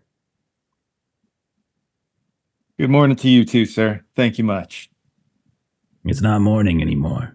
It's afternoon. I know, and you're also not a man. I'm just being an ass. Well, you seem to think that there isn't a timetable to this. You seem to think that dilly-dallying is going to make things easier, not harder. You seem to think that there isn't apparently some sort of creeping, terrible, corruptive darkness that's going to sink this entire town into a pit of despair and the abyss, and that maybe wasting everyone's time is actually going to make the job easier on you. But hey, at least you got one eye. She's got you there, Iron Eye. I think we can wrap this up pretty quick. Here, let me sign that. We're headed to the hole. Master Eufrinda, it was great as always to see you. Yeah. Let's go, kids. We're actually getting paid for this? My family just guilts me into doing things. We're getting They'd paid. be all like, oh, I guess you don't want to save your family. Oh, Gwydion, by Prios's glowing ballsack, just sign and get out of the office. Oh, I already did. I didn't even look at the contract until after I signed it. I'm just giving it a minute. I'm almost done reading it, and then I'll sign it. Madjac is already headed over. He's like, I am going to get in that hole and possibly All let right. Atolia get out of it eventually. Tolia will sign. Once you all sign, you'll get your 4 medical cures. Medicus cure. What the hell are they called again? Herbal cures. Your 4 herbal cures. You'll get a resupply of various arrows if needed. And you'll have that little writ of permission to give and hand over to the guards near the barracks, or excuse me, near the sinkhole at the promenade in Haliban's Ring. Okay, so if that's the case, if there's no other business that you guys are attending to, we'll say you get there early afternoon. So it's past midday at this point, as that was the meeting time. It's a little while after that. When you get up to the barricade, you can see that there is a much more extensive guard than there was last night. And you can see that the guards themselves, just their general demeanor, seems to be one that is a little bit, they're on edge. There's definitely folks who have suffered some injuries. You can see that there's bandages, there's wounds, there's things like that. And there's people who are looking out with some level of suspicion. Anybody who tries to kind of take a shortcut from alleyways, they're kind of waved away immediately. You get the sense that the guards very much concerned. Like, you can tell that there's this sort of edge to it. But eventually you will hear the voice of Marvello kind of debriefing, going around talking to the, oh yeah. And he looks at you all and he's like, oh, you there? Yes, the translator one. Yes, negotiator. Oh yeah. Yes. Oh yeah. Yep. Yes. Mm-hmm. Yes. And Marina will just kind of shake the piece of paper. Yes, we have a writ for you. Yes, stop shaking it and just hand it over to me. Yes. Excellent. Okay. Yes. Captain Marvello, while you're reading there, was there any trouble last night around the sinkhole? Or more to the point, were there any sightings of changelings trying to disrupt the guards last night? It's very interesting that you say that, sir. We did, in fact, have an incident in the night. One of ours was stricken, was killed. Can't find the second. We were hunting a cultist, a changeling cultist. We got tripped up around the perimeter of the sinkhole, got away around the other side. Just wanted to know if they came back. I'm a little worried that they might have something to do with what's going on down there. You might want to make sure your men keep their eyes open for any strangers. I see. Now, you said you were near the sinkhole last night, you and Absolutely. By yourself or with your party? No. The group of us, we were running down a lead for Master Euphrinda. I mean, that's who signed out our writ. Working the same problem, but now we're going to work at subsurface. He looks up at you, and you can tell there's a hint of suspicion. Like he's like, as he's kind of scrutinizing the writ. He's looking up at the four come of on, you. Captain. His eyes are shifting. They slow over Atolia at this point. And if I could please, I would like Atolia, give me a discrete roll first. Yep. And then how you do on that is going to determine the difficulty of Madjac's persuasive roll here. Can I just grab a +1 from the audience, please? Of course you can. Sure, got it. Of course you can. Thank you. Oh, excellent. Oh, thank God. Excellent roll. Madjac, you can roll it flat. Just roll a persuasive flat as you say this to him. No negative at all. And come on, Captain. If there was a problem with us, I wouldn't have actually brought it up to you, would I? Yeah. He kind of considers it. Yes, I suppose you're right. Yes, and everything here seems to be in order. This is Master Euphrinda's signature seal. All right, it says here you four are going under. Well, I wish you luck. This is not a task any of these fellas here would be quick to sign up for. But good luck to you all. Thank you for the information. Changeling, interesting. And if you hear rumors around, apparently it's some cult that has some interest in a decapitated god or god with a severed head, some nature spirit or something, we think. But just looking out for you, Captain, just like you looked out for us yesterday. Well, sir, we appreciate your dedication, your information. We shall take this into account in our discussions, and we shall keep an eye out, of course. The nature of those cursed things is that we might not be able to detect them at all. But we had very difficult time last night finding the death of our friend, and no solid leads on which to follow. But this is an interesting one indeed. Well, I shall delay you no longer. The equipment that you would need, ropes, climbing gear, etc., in the corner there. How about thee? Careful moving down. We've only gone down the sides a little of the way. There's still a great number of instability along the edge. We've seen whole sides begin to give way and slide. We've seen small explosions and bits of dust and gas expel themselves between some of the cracks. Be very careful as you descend. You would not want to slip and fall. It is a long way down. Yep. What kind? I mean, old Iron Eyes, you sure you don't want to just try to free climb it? No, don't. No, of course, don't do that. Only a fool would do that. That is true. That is true. Yes. Well. Thank you, Captain. We appreciate you and your time. Thank you very much. And Arena's just going to go over and just start putting on the climbing gear. We'll do our best to live and whatnot. tell you what we found. Tolia will lean a little closer to the group and quietly say, "I'm sorry, what happened yesterday?" Oh, there was like a stabbing and a lady fell in, and some idiot tried to free climb down in the middle of the night to see if he could find her, and that dipshit fell, and then had a gaping wound that was bleeding the next morning. I see. Yeah. The changeling, they might have still been alive. I don't know. I mean, but we're going to probably climb down not and we're now. going to see what we're going to see when we climb down. That's right. I will say, if part of our payment bonus has to do with getting information, that lady was studying things, probably has some sort of, book on her, the same way Randa keeps notes on her. So if we were probably to go down to the tunnel that she likely fell towards, she might have some research on her that could go towards that, and also helping us understand what's going on too. That's a good point, Iron Eyes. If we find Daya's broken, destroyed body at the bottom of the hole, we'll definitely take everything she had.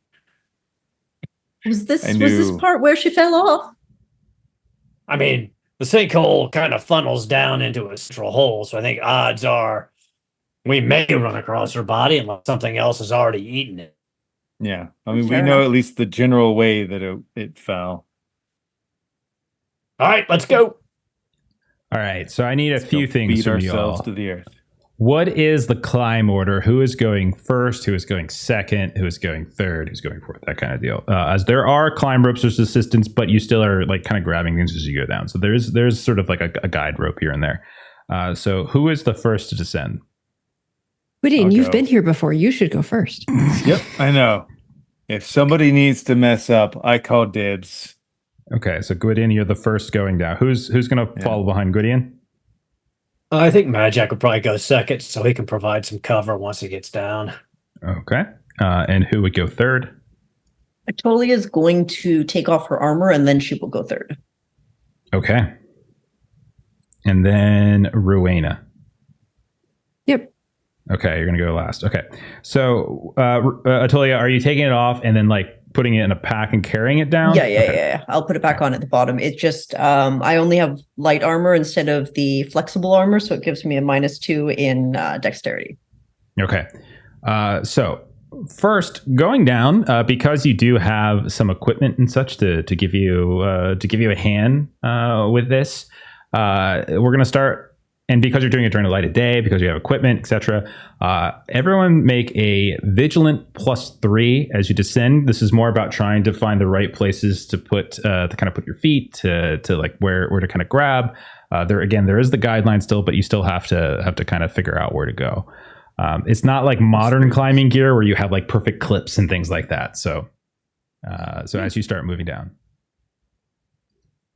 Nope. Yeah, for a second, God, in my mind, I'm like, Atolia. Rowena helps everyone into things, and then I was like, nope, that's not what we've got. It's pretty Well, simple. That's whoops. Okay. Yo, Oh, 20. no. How'd we do? So Gwydion, how'd you do? I succeeded. Okay. So you succeeded. Madjac, how'd you do? 5 under 16. Okay. Atolia, how'd you do? Natural 20. Oh, that's a shame. And then Rowena, how'd you do? Succeeded. Okay, So excellent. just a Wilhelm scream. So it's very much a Wilhelm scream. So we'll say it's about, as you start climbing down, you can tell it's about, when you're looking. Sorry, I lost my place. Where am I? Okay. So climbing down, it's about 40 paces down or so to the actual large cave opening that Gwydion you were able to find and see briefly. And it's much more visible now in the daylight, right? And you can see that itself is probably like 60 meters across in diameter. But as you start climbing down the slopes, Gwydion, you're moving without a whole lot of difficulty. It's so much easier than the night before when Oh you my couldn't God. see a damn thing. Madjac, you're following right behind him. Again, no issues. Occasionally, as you do so, as you climb, you can see, like you put your hand inside of this this horizontal crevice, and you can see something kind of scurry. You can see almost a bit of dust or like dark smoke or something, kind of just come out of like that crevice, and then kind of get sucked back up. You can see bugs and such moving about here and there. You can also see in the sides of the wall that you're climbing down, jutting out. It's not just earth, but you can see cobblestone, brick, etc. You can see, some of the remnants of what fell from above. And in some cases, you're using that to your advantage because you have places to sort of rest a leg or a hand here or there. In other cases, you avoid it because the minute you touch it, you see it begin to wobble and you put your hand elsewhere. Atolia, you are moving down. Maybe it's the first 10 paces or so. Things are going relatively smoothly. You can feel, though, that the armor that you took off is kind of shifting and moving around. And at one point, maybe as you're holding on, you're trying to kind of get the strap of your bag back into proper place. You slip and you begin to fall. I need you to make a quick test to see if you can grab hold of something before you fully tumble down. Can I make the argument for trying to instead throw out entangling vines as I fall to attach myself to the side of the sinkhole? That's fascinating. Okay, so Which would be a resolute test. Although quick, I have taken the armor off, so I don't have a penalty to that. So, but I still think a quick test would probably be necessary just for the expediency to cast the spell. So I would say roll a quick first, and if you do decently on it, okay. So it's up to you at this point. As you fall with your successful quick, you're able to quickly kind of reach out and grab onto a section of the wall, and you're just kind of dangling and tumbling, and it looks like you're about to shift and fall. But now if you want to, you can roll your entangling vines and kind of secure yourself so you don't have any other issues and they don't have to kind of come and get you. If you want to do that, that's fine. Yes, I do. I'm going to... Yep. Push my hand into the dirt of the sinkhole and just have an eruption of vines attach me to the wall. Yeah, and we just see like crawling out, just seeping out from the wall and just kind of wrapping around you. Okay. I still had you targeted from the healing. I'm sorry. I just saw that pop. I was like, wait, what? Gwydion is entangled in the vines. Wait, what? Oh, man. All right. So you managed to, at this point, without, like, as everyone's climbing down here and there, like Atolia nearly stumbles. It's nearly awful because not only would it have been Atolia, it would have smashed down into Madjac, which would smash down into Gwydion, and the three of you would have been kind of tumbling down the side of this, and you probably wouldn't have been able to hold yourself before falling all the way down the cave itself. Now, as you get to the ridge of this cave opening, you're able to look down, and you can see that there's like first of all, it's extraordinarily dark. It's massive 60-meter wide pit at the base of this sinkhole, right? That goes deeper and digs down into the earth below. It's extraordinarily dark. You do notice that there is like a mound, almost like this huge monument of just disruption, decay, destruction. And it's like, you can see there's bodies, you can see there's like broken bits of road and roof and wall, and you can see in some cases it's just earth, and it's like this huge mound that kind of comes up in the center. It doesn't come all the way up to the opening itself, but you can see it peeking up. But as you're looking down, you can't actually see the ground anywhere. You just see this mound that just sort of slopes down into darkness, and you can't see any of the walls. And you're pretty sure this cavern is just immense. But you can continue to sort of climb down as well. Anybody who wants to can roll a vigilant. I would say, Gwydion, if you want, you could roll a cunning actually instead. Okay. To try with where you saw, or where I say Rowena and Gwydion probably can both do it, as you try to kind of triangulate where the body might have fallen. And then Madjac and Atolia, if the two of you want to roll vigilant as you find your way down into that cave and maybe start using that center mound to slope down to the bottom of the cave. I know I hit my head on the ledge over there, and then after that, fuzzy Yeah. picture. Yeah, I think after you hit your head, you might not have seen, because you're looking over in that direction, but I actually think it's over in that direction, and so like Gwydion failed, Rowena passed, so Rowena's kind of Okay, over that way. That way. Okay. As you guys are kind of sloping down, you find bodies galore. There's Beast Clan, twisted, broken, some of them slaughtered and dead. Some of them you guys might have killed and they've fallen down. Others you can see have gotten buried themselves underneath some of the rubble. Some missing arms, limbs, etc. You can see that there's like twisted metal. There's all sorts of construction equipment or construction material from all the buildings above. All of this is which are kind of shifting and climbing down. Gwydion and Rowena, you split off at this point now. Like the rope is no more. Like it tangles down that 60-meter opening and kind of rests loosely at the top of this mound to give you. So you basically have to climb back up this mound, grab the rope so you can get out the rest of the way of the sinkhole. Rowena and Gwydion, you split off and you start looking around and trying to understand, well, we think we were on this side of the sinkhole and she probably fell there. And Gwydion, you climbed down over here and you continue to start shifting around. Madjac, Atolia, the two of you are just looking and looking. One thing I'll tell Atolia, as you're beginning to descend, you can't, again, the two of you cannot see the walls. You cannot see the floor as you continue to descend down.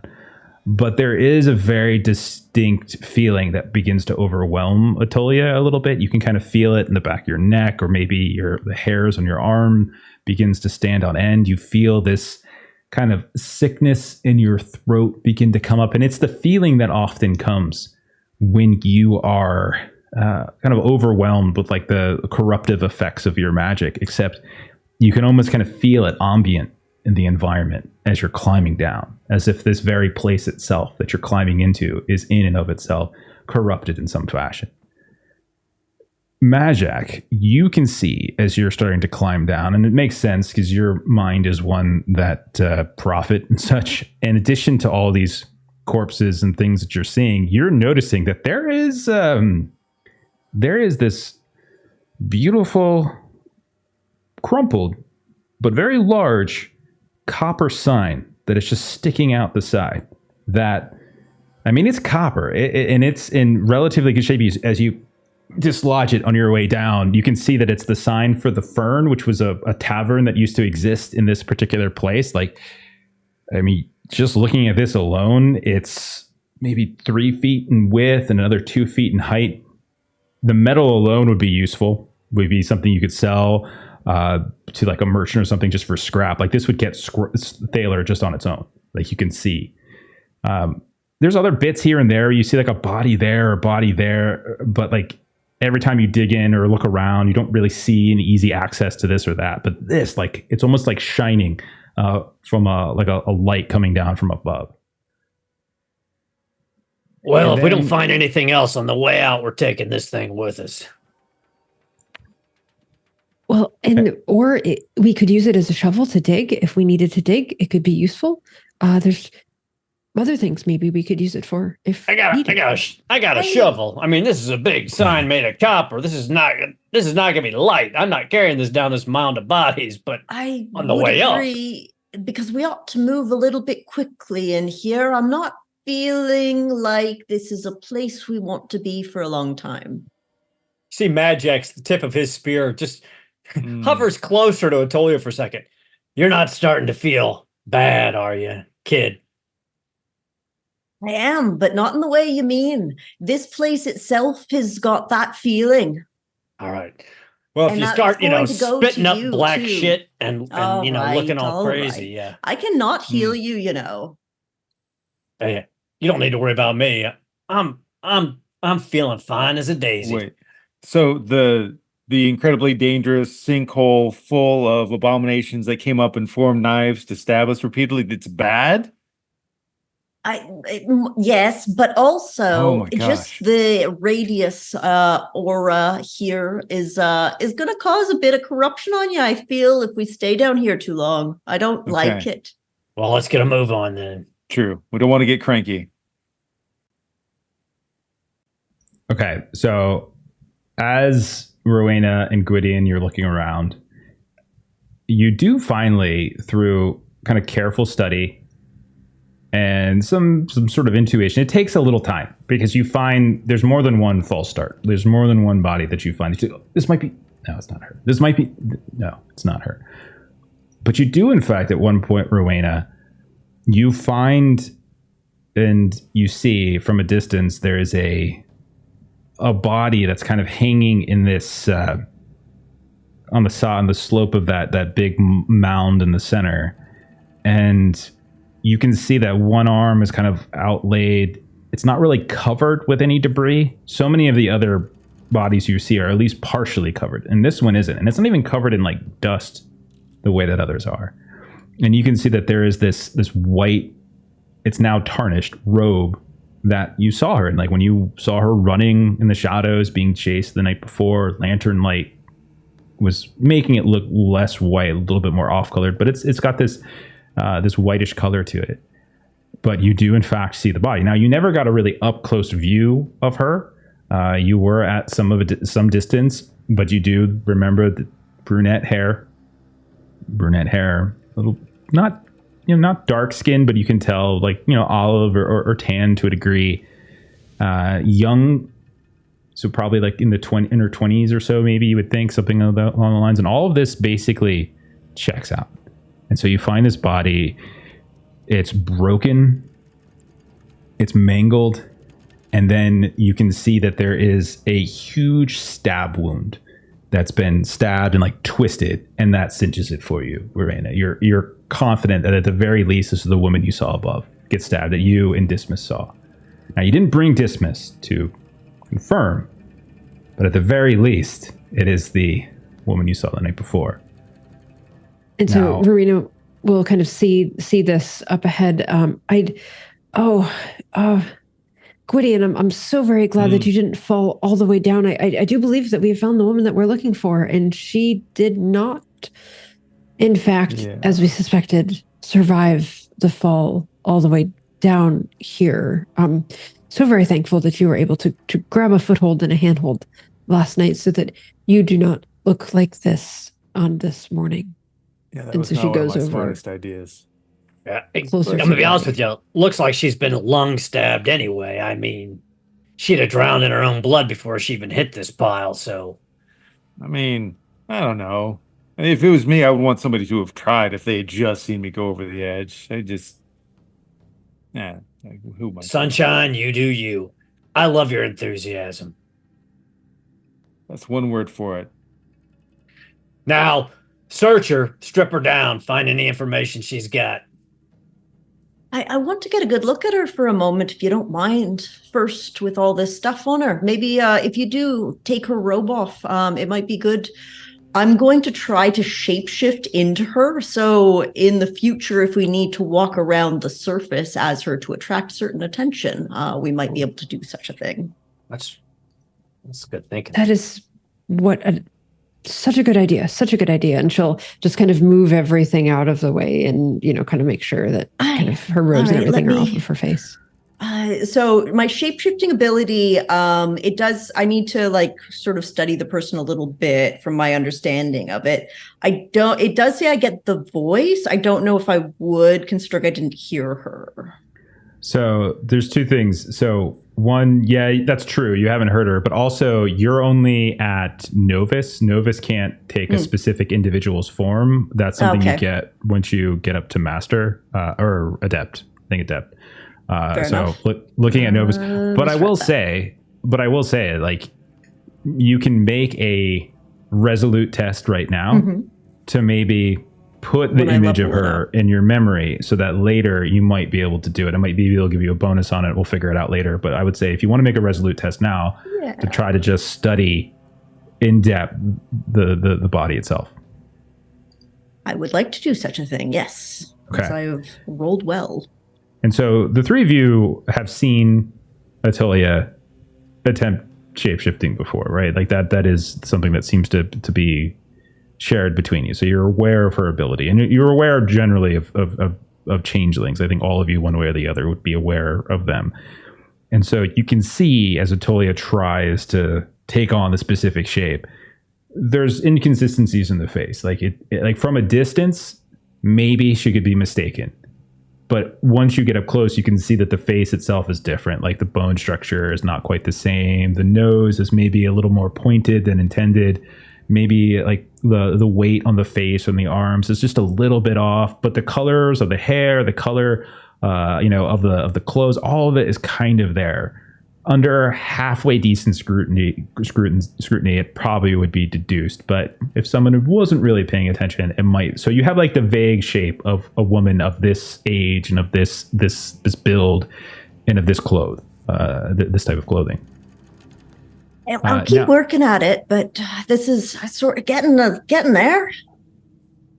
Are you okay that I can do a more kind of thorough check of anything that she might have on her? I think this is as good as I'm getting right now. So yeah, please. Okay, so Rowena will look through pockets or bags or anything like that. Rowena, I don't want to get involved with some of that, but also check the body for any tattoos or specific markings that might indicate an association with a group or a cult or something. Yes, I will be thorough. And she, kind of like moves a little bit to, almost like she was doing in the library, where she sort of like uses her body to sort of block kind of what she's doing to be respectful. Okay.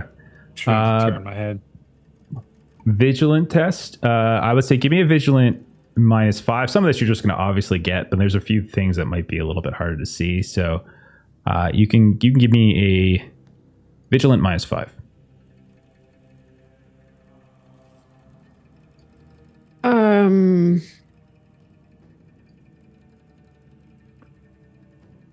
So I think I might have okay? put that in backwards.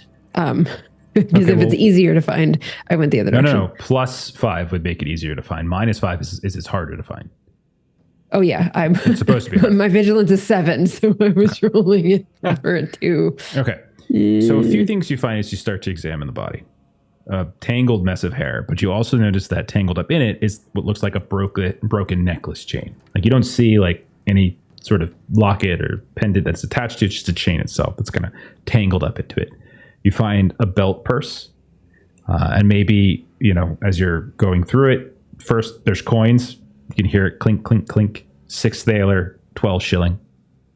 You pick up and you see, in addition to the clinking of the coins, you notice that part of that clinking and part of that grouping of coins, there is this crude key that has this very intricate bit to it. Like it's a key. It's about the length of a finger or so, and you can see the bit at the very end has this little intricate carving. You find a coin-shaped sun symbol that's of blackened silver. So it's coin-shaped. It's sort of like circular, but it's a sun symbol and it's blackened silver. You find 2 other interesting things. You find a patterned gold pearl about the size of an eyeball, and you find what looks to be hidden within the lining of the purse. As you empty the purse out, you realize there's like a crunching sound, and you find like this stitching, and you start to unlace the stitching, and you can see that there's this thin little hidden section of the belt purse, and in it is a crumpled letter. Now, Miranda, since you are the one that is going through this, you can give me a cunning test as you're kind of holding one of these things in your hand. I won't say which one. That is a success. Okay. You're holding this pearl in your hand. And again, it's the size of an eyeball. It's got an odd pattern to it, right? You can tell there's something about it that catches your eye, Rowena. And it dawns on you that you've read about items like this before. This is what's called a mind stone. And maybe you've seen them in the tower, or maybe you've just read about them. You certainly don't have one of your own, but you know of what it is. So basically it's an artifact, right? And someone that's bound to this artifact is able to communicate telepathically with the carrier or carriers of other stones that are linked to this mind stone. So it gives you the idea like somebody is on the other end that she was communicating with through this stone. You also like, as you're holding it and as you're examining it, it is heavily permeated by corruption. Like you can tell, like there's corruption kind of coursing through it. Now that is not an uncommon thing with artifacts in general. Like artifacts themselves have a tendency to carry with them certain corruptive effects, but you can definitely tell that this is a corrupted piece. Your guess as an order of Madjac, and because you did well in your roll, anyone who is trying to use it, who didn't know how to use it, would probably be greatly affected by that corruption, more so than a person who is able to kind of understand its function.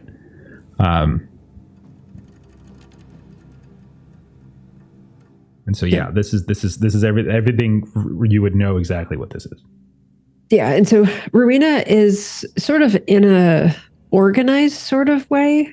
So she's sort of cleared this little area of the mound and kind of made a flat area. And so kind of as she sees something, she's kind of picking it up and looking at it and setting down. So you sort of see her making this very sort of organized line of everything here, that she kind of pulls everything out, sort of, interesting, takes out a notebook, kind of writes down and puts it in a line. So like other folks can kind of pick things up and look at what it is. And you definitely see her kind of furiously writing notes when she kind of sees the Mind Stone. Well, I don't believe we thought that she was working alone, but we know for sure that she knows how to, or someone that she works with knows how to make one of these Mind Stones for communication. So there's someone at the other end of this. What's the letter say there? And she'll sort of like this Mind Stone is really taking her interest. And so she sort of like tosses the letter up over her head for anyone who kind of wants to grab it as she's examining the. Oh, I'll take a look at that. Okay. Atolia, you unfold it, and you can see it's written in Ambrian, these cuneiform-like letters, symbols and such. And it basically, like, so you can read it, and it says, "Friend in strife and sorrow. This offer is the only one you will receive. Decline and mourn alone. Accept and follow my confidant. We will meet where no tear falls in vain. I am waiting. You are needed." And it's signed Tiara Tiana.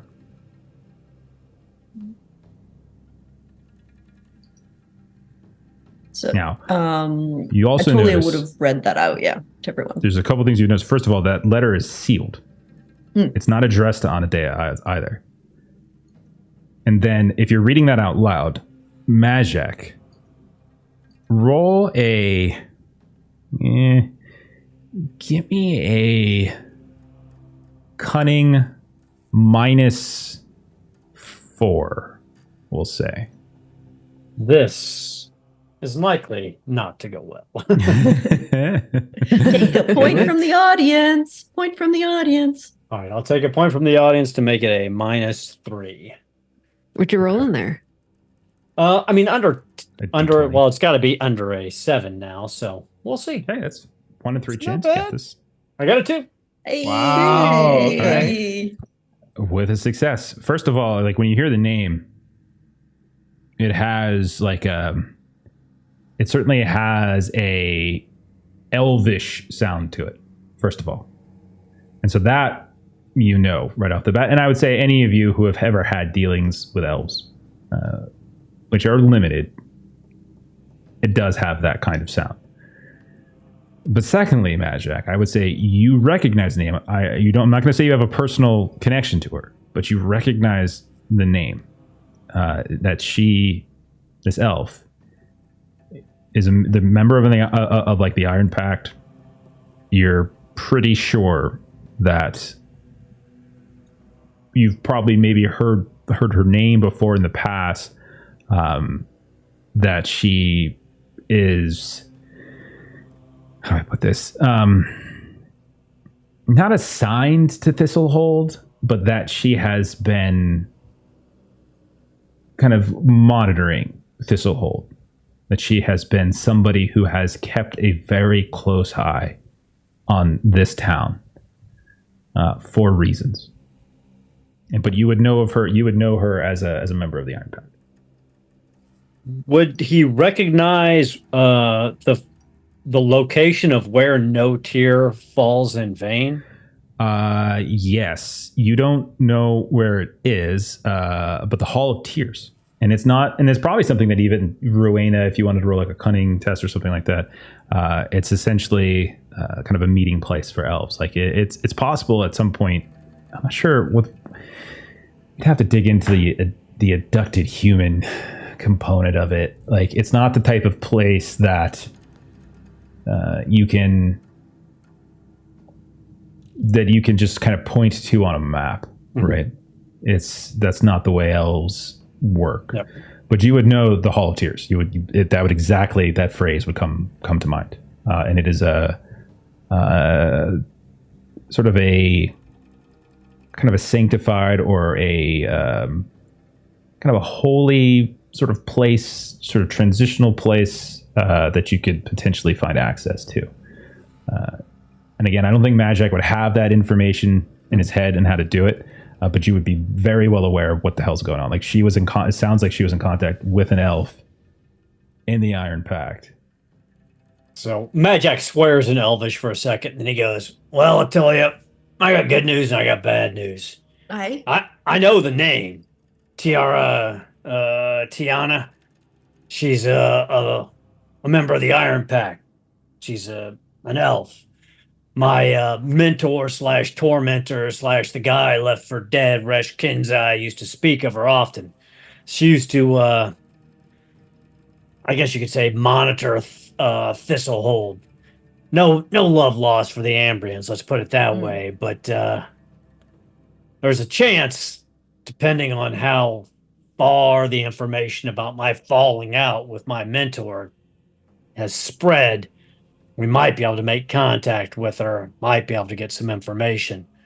I also think that they're referring to the Hall of Tears, which is it's an elvish meeting place, a transitional spot.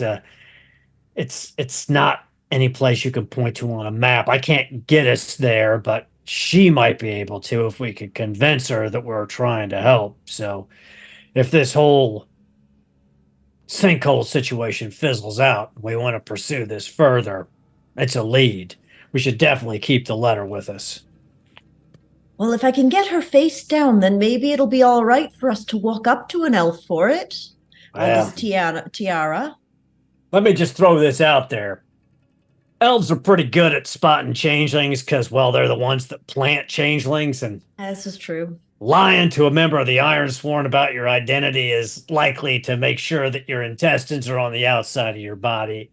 Hey, I'm willing to go that route if that's how you want to go, but I'm not sure it's in your best interest. That's a good point. I haven't dealt with elves, proper elves, very much at all. I've spent almost my whole life with the knife-eared bastards, and they are squirrely and dangerous. Fun. All right. Well, scratch that plan then, unless I guess Plan Z needs to come up. Right. I think it's good to have it in the back pocket. Exactly. Iron Eyes knows all about it. I mean, a bad idea put in action is still in action. It's better than, sitting on your thumb. Exactly. So I should correct myself. It's Hall of 1,000 Tears. 1,000 Tears. Okay. Okay. So at this point, Rowena, you're pretty sure that you have gleaned everything of interest from the body. Now, obviously, there's, she has some clothes and some basic equipment, but none of it really kind of stands out. And most of it is sort of torn or ripped up or covered in blood or some other debris. But that is kind of all of interest that you can find here. Now, so there's also a coin and a key, and so she'll make sure that everyone's kind of saw those finds as well. Okay. Now, the job is to explore below. Mm-hmm. Now, you found Anadea, but as you're on the side of the slope of this thing, you can finally start to see there's still a little light coming down, but you realize the caves are impossibly dark. Like, they're extremely dark down here.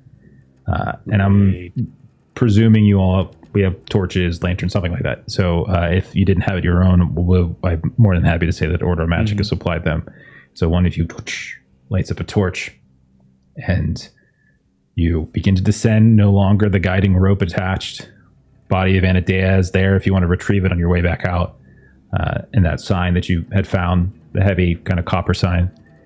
And the last we see is of the four of you climbing down this monument of rubble, Beast Clan corpses, the deaths of Thistlehold residents, and you start descending down into the dark of the caves below.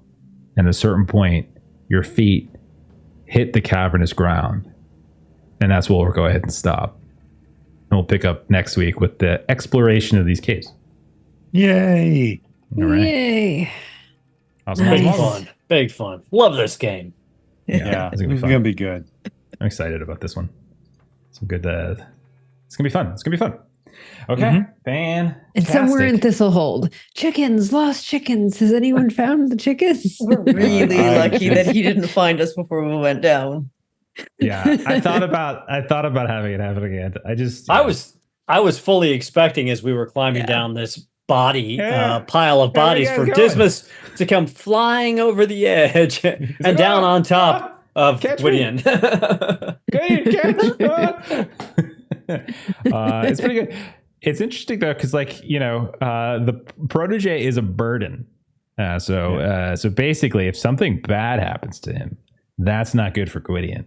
Yeah. And it's a lot easier for something bad to happen to him when he's off on his own Screen. Yeah. Hunting for cultists by himself. Yeah. and announcing it to everybody. Yeah. Yeah.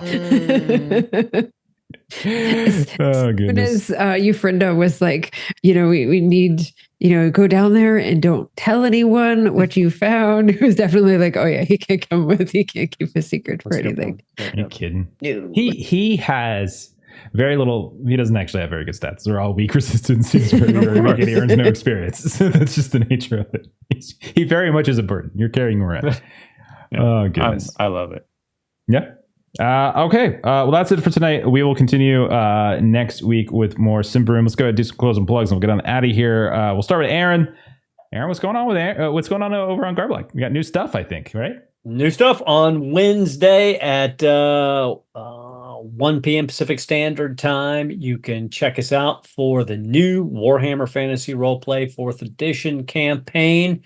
Man, we're starting out with a little bit of an intrigue at a noble's wedding, so that should be fun. I mean, it's a weird cruise, so some weird stuff's going to happen. And then on Thursday, Ben will be back next week with continuing his Dune campaign, Modifius Dune, and season 3 of House Dargouche. Fantastic. Jeremy, tell us about this Patreon. Sure, Aaron Reese on Patreon, comics, maps, tokens, fun stuff. Check it out. Perfect. As for us here, the Lollygaggers, next game tomorrow night, we got some Delta Green. We are continuing our What Lies We Tell campaign as the agents are being haunted by an old lady. So one of many that are haunting them at this point. Yeah. Saturday, not sure yet. We might actually be calling Unaudible on Saturday when we normally play Call of Cthulhu. We're in between locations. I might want some extra time. So stay tuned on Saturday. Monday, we'll be back to, it's an Alien night. So you can see Jeremy, Melissa, and myself playing some Alien. And then Tuesday, the top row and Melissa, every room but Jeremy, we're going to be playing some Frontier Scum, and I am pronouncing it correctly, as we're going to be playing some Acid Trip Western stuff with Stevens hopping back in the chair and some familiar faces. And then next week, more Symbaroum. All right. If you haven't already followed the channel, please do. If you're watching this later on stream, consider doing a like and subscribe and all that stuff that people who are good at the YouTube stuff do. Thank you to the Lost Caravan RPG for the raid. We're going to pay it forward. We're going to raid. There's not a lot of people up that I normally raid. So let's do the Onyx Path. It looks like they're playing. They came from Beyond the Grave. I know what that is. I think I backed on Kickstarter. We'll see y'all later. Have a great night. And bye-bye. Good night. See ya. Bye.